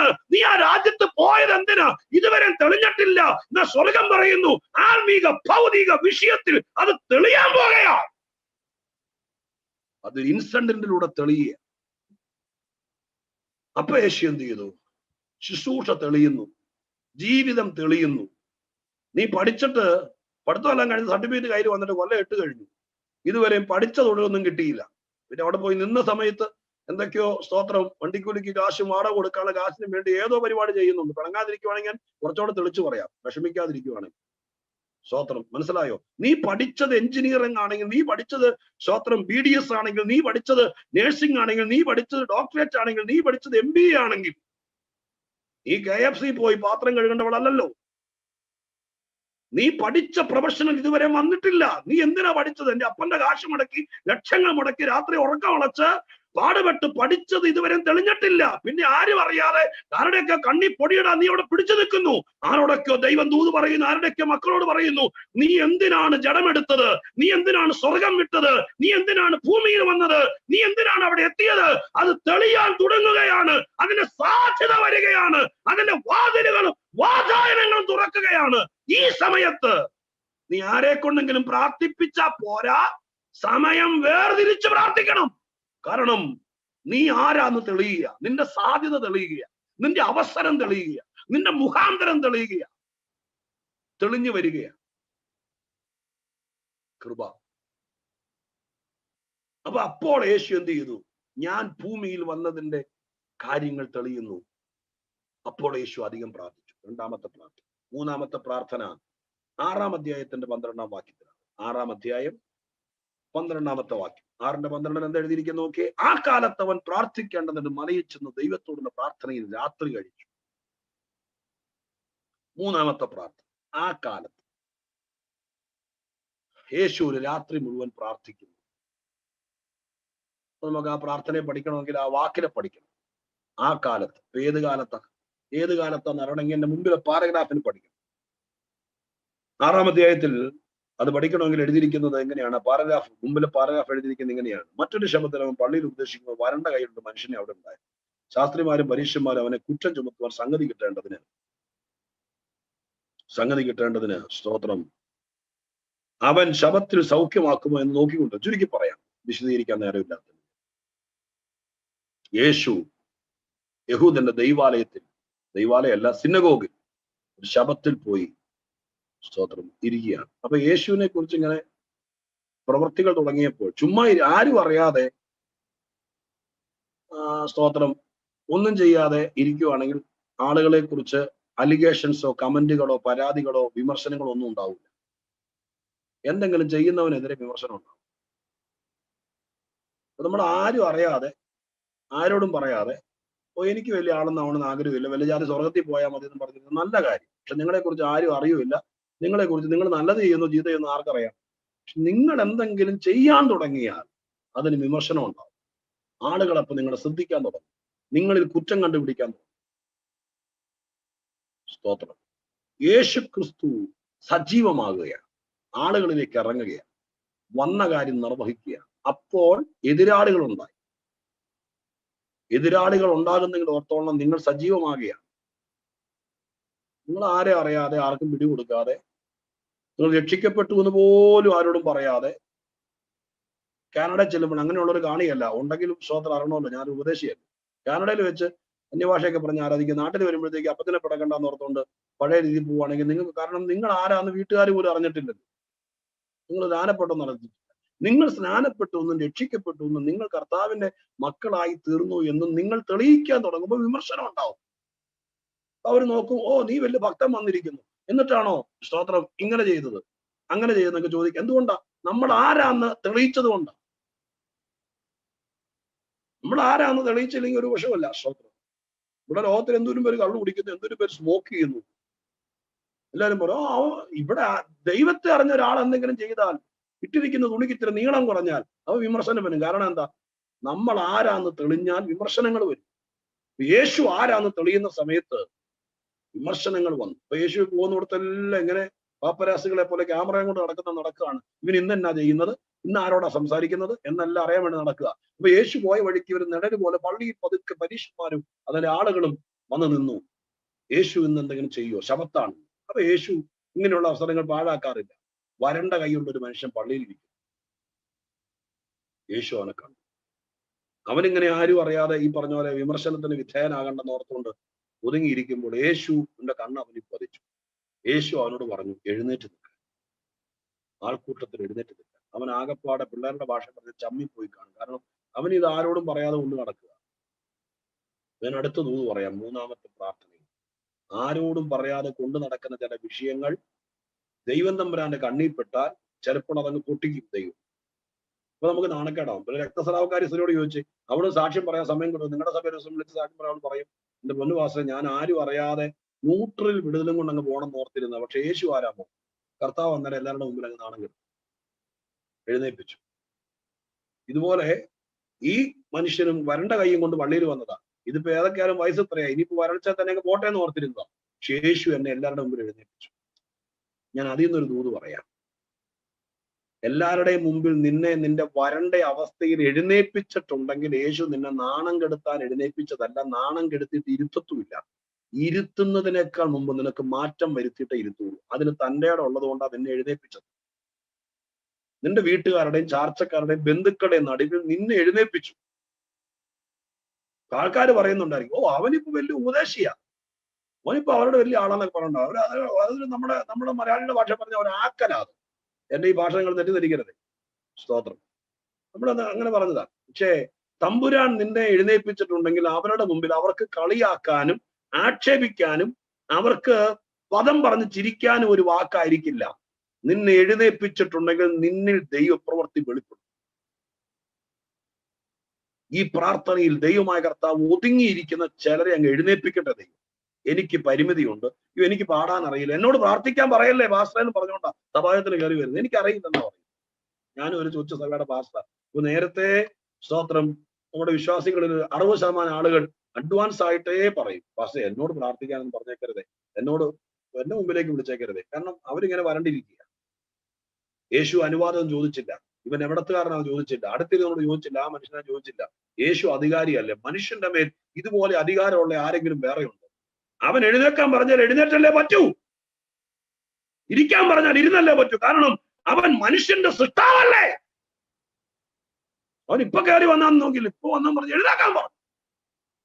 ഈ പ്രാർത്ഥനയിൽ ദൈവം ചിലരുടെ വരൾച്ച മാറ്റാൻ, നിന്റെ വരണ്ട സ്ഥിതി മാറ്റാൻ, അത് കുടുംബജീവിതത്തിലാണോ, നിന്റെ പേഴ്സിലാണോ, നിന്റെ ശരീരത്തിലാണോ, എന്ത് കിട്ടിയാലും വരണ്ടിരിക്കുന്ന, എന്നും മരുന്ന് ഇതുകൊണ്ട് മാത്രം മൂവ് ചെയ്യത്തുള്ളൂ എന്ന് പറഞ്ഞ് നിൽക്കുന്ന വരൾച്ച മാറ്റാൻ എന്റെ കർത്താവ് ഈ പ്രാർത്ഥനാ ദിവസം നിങ്ങൾ ചിലരെ എഴുന്നേൽപ്പിക്കട്ടെ. ആ വരൾച്ചയോടുകൂടെ ആ വരണ്ട സ്ഥിതിയിൽ എഴുന്നേക്കട്ടെ. നമ്മൾ ചിലർ പറഞ്ഞിരിക്കുക, കൈയൊക്കെ ഒന്ന് നന്നായിട്ട് വേണം ഒന്ന് എഴുന്നേക്കാൻ, വരൾച്ചയൊക്കെ മാറിയിട്ട് വേണം എനിക്കൊന്ന് തുടങ്ങാന്ന് പറഞ്ഞിരിക്കുക. ഈ വരണ്ടിരിക്കുന്ന സ്ഥിതിയോടുകൂടി അങ്ങ് എഴുന്നേറ്റാൽ എഴുന്നേക്കലും നടക്കും, ആ കേസ് അങ്ങ് നന്നാവുകയും ചെയ്യും. ഇത് മാറിയിട്ട് എഴുന്നേക്കാൻ നോക്കിയാൽ ഇപ്പൊ തന്നെ 90 വയസ്സാവും, കുറച്ചുകൂടെ കഴിഞ്ഞാൽ. ഇപ്പൊ വയസ്സ് എത്രയാണെന്നറിയാമോ? അവൻ എഴുന്നേക്കിന് നടക്കുകയല്ല. അപ്പൊ ഇപ്പൊ ഈ പ്രായത്തിലെങ്കിലും അങ്ങ് എഴുന്നേക്ക്. ഏതൊക്കെയാലും കർത്താവിനെ അറിഞ്ഞു, പിള്ളേരുടെ കൂടെ ഒക്കെ വന്ന് താമസിക്കുന്നതുകൊണ്ട് സ്തോത്രം പ്രാർത്ഥനയും പാട്ടൊക്കെ അറിഞ്ഞു. ഇനി പേക്കാലും തമ്പുരാൻ കണ്ടു, ഇനി അങ്ങ് എഴുന്നേക്ക്. ഇനി അങ്ങ് സ്തോത്രമൊക്കെ പറയാൻ തുടങ്ങുക. മസിൽ പിടുത്തമൊക്കെ അങ്ങ് വിട്ടിട്ട് ഏതൊക്കെയാലും സ്തോത്രമൊക്കെ എന്നാന്ന് മനസ്സിലായല്ലോ, പാട്ടൊക്കെ ഇനി കൂടെ ഒന്ന് പാടാൻ തുടങ്ങും, പാടുമ്പോ ഒന്ന് കൈയൊക്കെ അടിക്കാൻ തുടങ്ങുക. എഴുന്നേക്ക്. യേശു അവനെ കണ്ട് എഴുന്നേൽപ്പിച്ചു. എഴുന്നേൽപ്പിച്ചപ്പോൾ സ്തോത്രം അവനോട് വിമർശകന്മാര് വിമർശിച്ചു, ഇരിക്കാൻ പറഞ്ഞു. ഇരിക്കാൻ പറയുന്നതിനേക്കാൾ അവനെ കൈ നീട്ടാൻ പറഞ്ഞു. കൈ നീട്ടി വരൾച്ച മാറി ഇരുന്നു. പെട്ടെന്ന് ഇവർക്ക് അസൂയ കയറി, വിമർശകർക്ക്. 11-ാം വാക്യത്തിൽ വായിക്കുന്നു, അവരോ ഭ്രാന്ത് നിറഞ്ഞവരായി യേശുവിനെ എന്തു ചെയ്യേണ്ടു എന്ന് തമ്മിൽ ആലോചന കഴിച്ചു. അർത്ഥം മനസ്സിലായോ? 3 കാര്യങ്ങൾ അവിടെ നടന്നു. ഒന്ന്, അവർക്ക് ഭ്രാന്ത് നിറഞ്ഞു. ചിലരെ വിടുവിക്കപ്പെട്ട ചിലർക്ക് ഭ്രാന്ത് കയറും. കാരണം ചിലരെന്നും ബന്ധിക്കപ്പെട്ടിരിക്കുന്ന ചിലർക്ക് നല്ലത്. നീ വിടുവിക്കപ്പെട്ട ചിലര് ഭ്രാന്ത് കയറിക്കോളൂ. കാരണം സ്തോത്രം അതിന്റെ പുറകിലൊക്കെ അവർക്ക് കൈ കാണും. ഭ്രാന്ത് കയറി. അപ്പൊ അവര് തീരുമാനിച്ചു ഇവനെ എന്തെങ്കിലും ചെയ്തേ പറ്റൂ. യേശുവിനെ എന്തെങ്കിലും ചെയ്തേ പറ്റൂ. അവർ ഗൂഢാലോചന നടത്തി. ആ സമയത്താണ് യേശു രാത്രി മുഴുവൻ പ്രാർത്ഥിക്കാൻ മലയിൽ. നിനക്കെതിരെ ഗൂഢാലോചന നടക്കുന്നു, നിനക്കെതിരെ ചിലർക്ക് ഭ്രാന്ത് കയറുന്നു. നിന്റെ വീട്ടിൽ അങ്ങനെ പ്രശ്നം കാണും. ഞാൻ മിഷണറി മീറ്റിംഗ് അല്ല പ്രസംഗിക്കുന്നത്, സഭയോടല്ലേ. നീ പ്രാർത്ഥിക്കുന്ന കാണുമ്പോഴേക്ക് അപ്പുറത്തെ മുറിയിൽ കാലേ നിങ്ങൾ പെരുത്ത് കയറി പാത്രം തറയിലേക്ക് കുത്തി ബഹളം വെക്കുന്നവര് കണ്ടേക്കാം. വീടുകളുടെ കാര്യം പറയുന്നു. അപ്പൊ കയറി സ്തോത്രം ഒന്നും രണ്ടും പറഞ്ഞ് പോർക്കരുത്, അതുകൊണ്ട് പാസ്റ്റർ ഇടയ്ക്കിടയ്ക്ക് ചെയ്യുകയും ചെയ്യരുത്. അങ്ങനെ നീ പ്രാർത്ഥിക്കുന്നതും നീ അന്യഭാഷ പറയുന്നതും ആരാധിക്കുന്നതും നീ വേദപുസ്തകം വായിക്കുന്നതും നിന്റെ വീട്ടിനകത്ത് ചിലർക്ക് ഭ്രാന്ത് കയറുന്നുണ്ടെങ്കിൽ ആ സമയത്ത് ഈ യേശുവിനെ മാതൃകയാക്കണം. കർത്താവ് രാത്രി ഉറങ്ങാതെ പ്രാർത്ഥിക്കാൻ തുടങ്ങി. അവിടെയാണ് യേശു രാത്രി പ്രാർത്ഥനകൾ ആരംഭിച്ചത്. അവിടെയാണ് മുഴുരാത്രി പ്രാർത്ഥനകൾ ആരംഭിച്ചത്. ചിലർ എന്നെ കൊല്ലാൻ നോക്കുന്നുണ്ട്, ചിലർ എനിക്കെതിരെ ഗൂഢാലോചന നടത്തുന്നുണ്ട്, ചിലർക്ക് എന്നെ കാണുമ്പോൾ ചതുർത്ഥി കാണുമ്പോൾ ഭ്രാന്ത. സ്തോത്രം, ഞാനൊന്നും ചെയ്തിട്ടല്ല, ഞാൻ നന്മയെ ചെയ്തിട്ടുള്ളൂ. അത് ഈ ലോകത്തിന്റെ ഒരു കെടുതിയാ ദൈവമക്കളെ. അപ്പൊ എന്ത് ചെയ്യണം? അതിന് പരാതിയും പരിഭവമായിട്ട് പത്രം ഇറക്കി സ്തോത്രം മറുപടി പറയാൻ നടക്കരുത്. നമ്മുടെ ജീവിതത്തോടെ പോകും. അവിടെ വേണ്ടത് രാത്രികളിൽ പ്രാർത്ഥനയിലേക്ക് കയറുക. മുഴുരാത്രി യേശു പ്രാർത്ഥിച്ചു. ചിലര് നിനക്കെതിരെ ഭ്രാന്ത് കയറി എന്ത് ചെയ്യാൻ പറ്റും? സ്തോത്ര ഹല്ലേലൂയ. നിങ്ങളൊക്കെ ആയിരിക്കുന്ന രാജ്യത്ത് ഒരു ചെറിയ കടലാസും ഒരു മരുന്നിന് കുറിപ്പടിയും മതി. മെന്റലി സ്തോത്രം പ്രശ്നക്കാരനാണ്, അതിന് മരുന്ന് കഴിക്കുന്നവനെന്ന് പറഞ്ഞാൽ നിങ്ങളെ കൊന്നാലും സർക്കാർ അവിടെ അവന് ഊരി വിടും. കാരണം അവൻ ഭ്രാന്തനല്ലായിരുന്നു. നിയമത്തിന്റെ പരിരക്ഷ പോലും ഭ്രാന്തനുണ്ട്, സുബോധമുള്ളവനില്ല. ഞാൻ പറഞ്ഞത് ശരിയല്ലേ? സ്തോത്രം. ചുമ്മാ സർക്കാരിൽ നിന്ന് ഒരു ഡോക്ടറെ നിന്ന് സർട്ടിഫിക്കറ്റ് മേടിച്ചാൽ മതി, ഇവൻ മാനസിക രോഗിയാണ്, ഇവൻ എന്നെ മരുന്ന് കഴിക്കുന്നുണ്ടെന്ന് എഴുതി മേടിച്ചാൽ മതി. പിന്നെ അവൻ ആരെ കൊന്നാലും ജയിലിൽ പോകണ്ട, കാരണം അവൻ ഭ്രാന്തനല്ലേ. നിയമത്തിന്റെ പരിരക്ഷ അവനാ, സുബോധമുള്ളവനല്ല. സ്തോത്രം. ചത്തവൻ ചത്തു, മറ്റവന് ഭ്രാന്ത, ഇപ്പൊ എന്ത് ചെയ്യാൻ പറ്റും? അപ്പൊ ഭ്രാന്ത് വന്നാൽ ഒന്നും ചെയ്യാൻ പറ്റിയല്ല, പ്രാർത്ഥനയെ മറുപടി കൊണ്ടു. ഭ്രാന്തം കയറി വല്ലതും പറഞ്ഞാൽ, ഭ്രാന്തം കയറി വല്ലതും ചെയ്താൽ, ഭ്രാന്തം കയറി നമുക്കെതിരെ വല്ലതും എഴുതിയാൽ ഒന്നും ചെയ്യാനില്ല. എവിടെ കൊണ്ട് കേസ് കൊടുക്കാനാ? നമ്മുടെ ജീവിതം പോകത്തുള്ളൂ. ആർക്കെങ്കിലും നമുക്കും നമ്മുടെ സഭയ്ക്കും നമ്മുടെ കുഞ്ഞുങ്ങൾക്കും നമ്മുടെ കുടുംബത്തിനുമെതിരെ നമ്മുടെ ആത്മീയത്തിനെതിരെ ആർക്കൊക്കെയോ ഭ്രാന്ത് കയറുന്നെങ്കിൽ ഒറ്റ മാർഗമുള്ളൂ, രാത്രി മുഴുവൻ പ്രാർത്ഥിക്കാൻ തുടങ്ങും. ഒറ്റയ്ക്ക് പറ്റിയില്ലെങ്കിൽ ആരെങ്കിലും വിശ്വസ്തനായ ഒരാളെങ്കിലും കൂട്ടുപിടിച്ച്, എന്റെ പൊന്നു സഹോദര കർത്തദാസ, എന്റെ കൂടെ 2 മണിക്കൂർ ഒന്ന് പ്രാർത്ഥിക്കാനിരിക്കും, ദൂതൊന്നും പറയണ്ട, എനിക്ക് ഒറ്റയ്ക്ക് പ്രാർത്ഥിക്കാമോ, എനിക്ക് അങ്ങ് ഉറക്കം വരുന്നു, എനിക്ക് ക്ഷീണം വരുന്നു, 15 മിനിറ്റ് കഴിയുമ്പോഴത്തേക്ക് എനിക്കാമല്ലോ, എന്നെ ഒന്ന് കൂടെ ഇരുന്ന് പ്രാർത്ഥിച്ച് സഹായിക്കാമോ എന്ന് ചോദിച്ചേ. കാശ് വായ്പ ചോദിക്കാൻ എളുപ്പമല്ലേ? ഇന്ന് വരെ ചോദിച്ചിട്ടുണ്ടോ? എന്നെ ഒന്ന് പ്രാർത്ഥിക്കാൻ സഹായിക്കാൻ ചോദിച്ചു, എന്റെ കൂടെ ഒന്ന് ഇരിക്കാൻ ചോദിച്ചിട്ടുണ്ട്. സ്തോത്രം. നമ്മൾ പോകുന്നവരൊക്കെ പറയും, ഇപ്പൊ എന്റെ നമ്പറും കിട്ടിയാൽ വിളിച്ചു പറയുന്ന അറിയാം, പാസ്റ്റർ എനിക്ക് വേണ്ടി പ്രാർത്ഥിക്കണേന്ന്. എനിക്ക് അതിന് നേരമില്ല, ഞാൻ അങ്ങനെ പ്രാർത്ഥിക്കാൻ എടുക്കാറുമില്ല. സ്തോത്രം. ചോദിച്ചിട്ടുണ്ടോ? കർത്താവെ 2 മിനിറ്റ് എന്റെ കൂടെ ഒന്ന് പ്രാർത്ഥിക്കാൻ ആരെങ്കിലും ഒരാളെ ഇരുത്തണേ, 2 മണിക്കൂർ എന്റെ കൂടെ വന്നിരുന്ന് തീരെ കിട്ടി. നിങ്ങൾ ഓർത്തോളം, അങ്ങനെയൊക്കെ പറഞ്ഞപ്പോ എന്നെ വിളിച്ചാലും പ്രസംഗിക്കാനാണെങ്കിൽ ഞാൻ വരാന്ന് പറയും. പക്ഷെ നിങ്ങൾ നാളെ പറയാം, ഷായി പാസ്റ്റർ സൂം ഒന്നുമില്ല, യോഗമൊന്നുമില്ല, ഫോണിൽ കൂടെ 2 മണിക്കൂർ പ്രാർത്ഥിക്കാന്ന് ചോദിച്ചാൽ ഞാൻ സ്കിപ്പ് ചെയ്യും. കാരണം എന്റെ പൊന്നച്ച ഞാൻ ഭയങ്കര തിരക്കാന്ന് പറയും. കാരണം അതിന് നാളെ കിട്ടിയ. സ്തോത്രം. ഇത് 3ാമത്തെ പ്രാർത്ഥന. 4, 5, 6 പെട്ടെന്ന് പറഞ്ഞ് അവസാനിപ്പിക്കും കേട്ടോ. സ്തോത്രം. അടുത്തത് 9-ാം അധ്യായത്തിന്റെ 18-ാമത്തെ വാക്യത്തിനകത്ത് 4ാമത്തെ പ്രാർത്ഥന. 9-ാം അധ്യായം അതിന്റെ 18-ാമത്തെ വാക്യത്തിനകത്ത് എഴുതിയിരിക്കുന്നത് എങ്ങനെയാണ്? അവൻ തനിച്ചു പ്രാർത്ഥിച്ചുകൊണ്ടിരിക്കുമ്പോൾ ശിഷ്യന്മാർ കൂടെ ഉണ്ടായിരുന്നു. അവനൊരു പുരുഷാരം ആരെന്ന് പറയുന്നു എന്ന് ചോദിച്ചു. ഇത് ഫിലിപ്പിന്റെ കൈസരുടെ പ്രദേശത്ത് വെച്ച് യേശു ക്രിസ്തുവിന്റെ ശുശ്രൂഷയുടെ ഒരു പീക്ക് ലെവല് കഴിഞ്ഞ് അടുത്ത ഫൈനലിലേക്ക് പോവുകയാണ്, ക്രൂശിലേക്ക് പോകാൻ ഒരുങ്ങുകയാണ്. മറ്റു ചില സുവിശേഷങ്ങളിൽ ചിലപ്പോൾ ചില കാര്യങ്ങൾ തെളിച്ചെഴുതിയിട്ടുണ്ടാവും. ഇവിടെ 9:18 യേശുവിന്റെ 4ാമത്തെ പ്രാർത്ഥന. അവൻ പ്രാർത്ഥിച്ചുകൊണ്ടിരിക്കുമ്പോൾ ശിഷ്യന്മാർ കൂടെ ഉണ്ടായിരുന്നു. അവൻ അവരോട് ചോദ്യം ചോദിക്കുകയാണ്, ആളുകൾ എന്നെ കുറിച്ച് എന്ത് പറയുന്നു? നിങ്ങൾ എന്നെ കുറിച്ച്. അപ്പൊ മത്തായി അത് ക്ലിയർ ആയിട്ട് എഴുതിയിരിക്കുന്നത്. പത്രോസ് ആടിക്കരെ ജീവനുള്ള ദൈവത്തിന്റെ പുത്രനാണ്. ആ മത്തായി 16 എഴുതിയിരിക്കുന്ന സംഭവം ലൂക്കോസ് ഇവിടെ എഴുതിയിരിക്കുന്നത്. അവിടെ മുതൽ സംഭവിച്ചത് ഇതാണ്. പത്രോസിന് താക്കോല് കൈമാറി ദൈവരാജ്യത്തിന്റെ. എന്നിട്ട് യേശു അന്ന് മുതൽ പറയുകയാണ്, മനുഷ്യപുത്രൻ പുരോഹിതന്മാരാലും മറ്റു പലരാലും സ്തോത്രം ഉപദ്രവിക്കപ്പെടും, പീഡിപ്പിക്കപ്പെടും എന്ന് പറഞ്ഞു. അപ്പോ ആ പ്രാർത്ഥന ചുരുക്കി പറയാം, ഇനി നീട്ടുന്നില്ല. അവന്റെ ജീവിതത്തിന്റെ ഏറ്റവും അൾട്ടിമേറ്റ് ഡെസ്റ്റിനിയിലേക്ക് നീങ്ങിയ, രോഗികളെ സൗഖ്യമാക്കി പച്ചവെള്ളം വീഞ്ഞാക്കി ഇതിലേക്ക് ഇറങ്ങിയ പോരല്ലോ, തിരിച്ചു പോകണ്ടേ, അപ്പന്റെ അടുക്കിലേക്ക് പോകണ്ടേ, അതിന് സമയമായി വരുന്നു. അത് അറിഞ്ഞുകൊണ്ടൊരു ചോദ്യം ചോദിക്കുക, നിങ്ങളുടെ ആളുകൾ എന്നെ കുറിച്ച് എന്ത് പറയും? പറഞ്ഞു ഏലിയാവാണ്, യോനാസ്നാവാണെന്നൊക്കെ പറഞ്ഞു. അതേ നിങ്ങൾ എന്നെ കുറിച്ച് എന്ത് പറഞ്ഞു? ആർക്കൊന്നും പറയാനില്ല. അപ്പൊ പത്രോസ് പറയുന്നു, നീ ജീവനുള്ള ദൈവത്തിന്റെ പുത്രനെ ക്രിസ്തുവാണ്.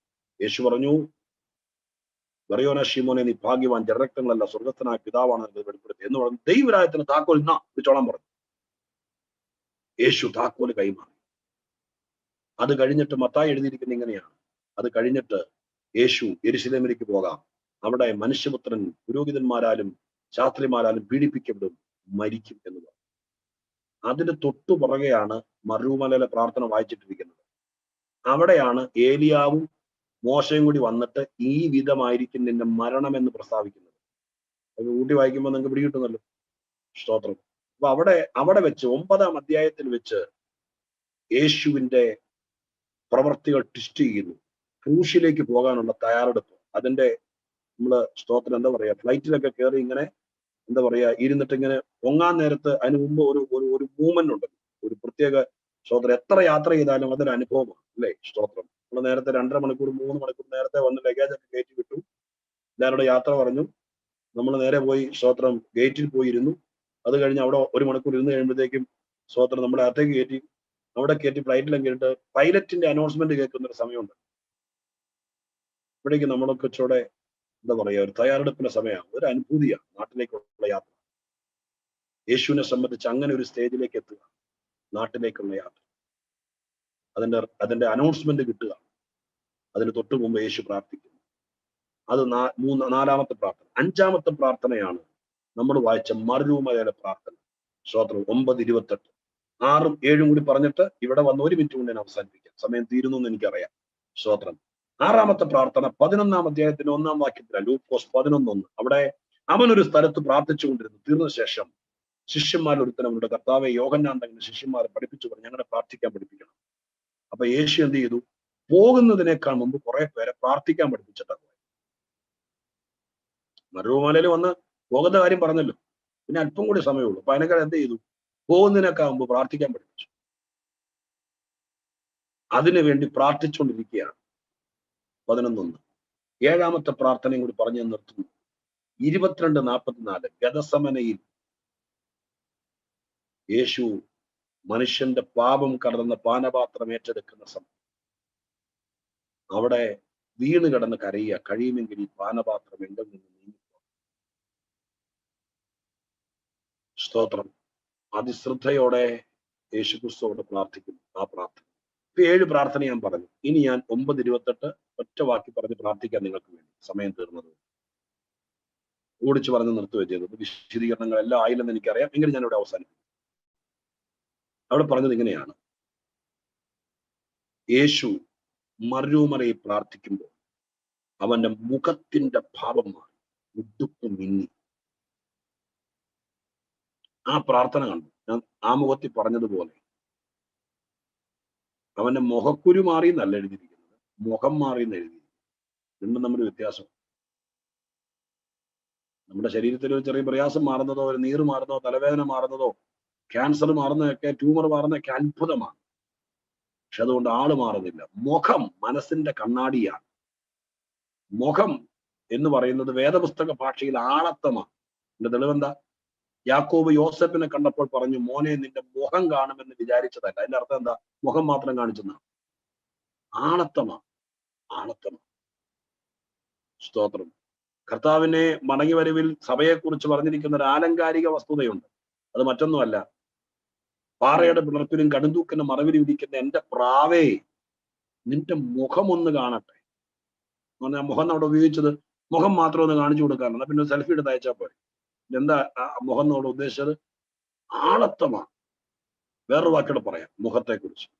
ആ വാക്യം ഇതാണ്: ഇന്ന് നാം കണ്ണാടിയിൽ കടമൊഴിയായി കാണുന്നു, അന്ന് നാം അവന്റെ മുഖം കണ്ടാരാധിക്കും. എന്റെ അർത്ഥം എന്താ? ഇന്ന് നമ്മൾ ദൈവത്തെ പൂർണ്ണമായി കാണാൻ പറ്റില്ല, അവൻ തേജസ്സാണ്. നാം രൂപാന്തരപ്പെട്ട് കഴിയുമ്പോഴാണ് ദൈവത്തെ ആളത്വത്തിൽ കാണുള്ളൂ. അതാ മുഖം കണ്ടാരാധിക്കുന്നത്. മുഖം എന്ന് പറഞ്ഞത് ഇവിടെ അക്ഷരീകമായിരിക്കാം മുഖം, പക്ഷെ അതിന്റെ സിംബോളിക് ട്രാൻസ്ലേഷൻ അല്ലെങ്കിൽ ഒരു വ്യാഖ്യാനം ആവശ്യമാണ്, ഒരു സ്പിരിച്വൽ വ്യാഖ്യാനം. യേശുവിന്റെ മുഖം അങ്ങ് മാറി. പ്രാർത്ഥിച്ച് പ്രാർത്ഥിച്ച് കുറുകി ഞരങ്ങി. ഞാൻ പറഞ്ഞല്ലോ, ഒരു ദിവസം മുഴുവൻ ഒറ്റയ്ക്കിരുന്ന് പ്രാർത്ഥിക്കുക. അങ്ങ് പ്രാർത്ഥിച്ച് പ്രാർത്ഥിച്ച് പ്രാർത്ഥിച്ച് പ്രാർത്ഥിച്ച് യേശുവിന്റെ മുഖം തേജസ്സായി, ആളത്തം മാറി. അവന്റെ വസ്ത്രം മിന്നി. ഇട്ടിരുന്ന വസ്ത്രത്തെ പോലും ആ തേജസ് ബാധിച്ചു. പുറത്തേക്ക് ജനം കണ്ടു, ഇല്ലുമിനേറ്റ് ചെയ്തു, മറ്റുള്ളവരെ പ്രകാശിപ്പിച്ചു, അവിടെ ഉറങ്ങിയവരെ ഉണർത്തി. എനിക്ക് ആ ഭാഗം തന്നെ ഒരു 6-7 പോയിന്റ് പറയാറുണ്ട്. എവിടെ? ഞാൻ നിർത്തുക. പത്രോസും യോഹന്നാനൊക്കെ ഉറങ്ങുക. യേശു തല്ലി ഉണർത്തിയതല്ല. കാരാഗ്രഹത്തിൽ പത്രോസിനെ ദൂതം വന്ന് നെഞ്ചത്തടിച്ച ഉണർത്തിയത്. ഓർക്കുന്നുണ്ടോ? വിലാപ്പുറത്ത് തട്ടിയ ഉണർത്തിയത്. ഇവിടെ യേശു ക്രിസ്തു ചൂരവടിയും കൊണ്ട് ഉറങ്ങുവാടാൻ ചോദിച്ചുകൊണ്ട് അടിച്ചല്ല ഉണർത്തിയത്. ആ തേജസ് ഉണർത്തിയവരെ. ഞാൻ നിർത്തുമ്പോൾ ഇങ്ങനെ പറയാം, സഭയുടെ മുഖം മാറുകയാണ്. കർത്തൃദാസന്മാരുടെ മുഖം മാറുകയാണ്. പ്രാർത്ഥനയെ മടുപ്പില്ലാത്തവരുടെ മുഖം മാറുകയാണ്. അവിടെ ഇരിക്കുന്ന പിതാക്കന്മാരും അമ്മമാരും ശ്രദ്ധിച്ചു കേട്ടോളണം. നിങ്ങൾക്ക് ദൈവം സമയം തന്നിരിക്കുന്നത് സ്തോത്രം എന്തെങ്കിലും ചാനൽ വാർത്തകൾ കണ്ടും അവരുടെ വൈകുന്നേരത്തെ സ്തോത്രം പ്രൈം ടൈം ചർച്ചകൾ കണ്ട് സമയം തീർക്കാനല്ല. അത്യാവശ്യം എന്തെങ്കിലും ഒരു ചാനൽ ഒരു ന്യൂസ് ഒരു ദിവസം 1-2 ന്യൂസ് കേട്ടിട്ട് ബാക്കി സമയം മുഴുവൻ പ്രാർത്ഥനാ മുറി ചെലവഴിക്കണം. നിങ്ങളെ ദൈവം മാറ്റും. നിങ്ങളിൽ വ്യാപരിക്കുന്ന തേജസ് നിങ്ങളുടെ വീട്ടിൽ ഉറങ്ങിക്കിടക്കുന്ന മക്കളെ ഉണർത്തും. നിങ്ങളുടെ നാട്ടിൽ ഒരിക്കലെങ്കിലും നിങ്ങളുടെ അടുത്ത ഫ്ലാറ്റിൽ താമസിക്കുന്നവനെ ഉണർത്തും. നിങ്ങൾ ശോഭിച്ചാൽ, നിങ്ങൾ മാറിയാൽ, നിങ്ങളുടെ മുഖം മാറിയാൽ നിങ്ങളുടെ ജീവിത പങ്കാളിയും മക്കളെ ഉണർത്തും. 28 കൊല്ലം പ്രാർത്ഥിച്ചിട്ട് കരിക്കട്ട പോലെ വരുവാണെങ്കിൽ, ഉള്ള തീയോടെ കെടുവാണെങ്കിൽ ആരും വരികയില്ല നമ്മുടെ കൂടെ, ആരും ഉണരിയല്ല. പത്രോസ് പറഞ്ഞു, ഇനി ഈ മലയെന്ന് പോകണ്ട, നമുക്ക് ഇവിടെ താമസിക്കാം, ഇനി താഴ്വരയിലേക്ക് പോകണ്ട. അവൻ വീട് മറന്നു, കൂട് മറന്നു, കൂട്ടുകാരെ മറന്നു. എന്താ കാരണം? തേജസ് ഇറങ്ങി.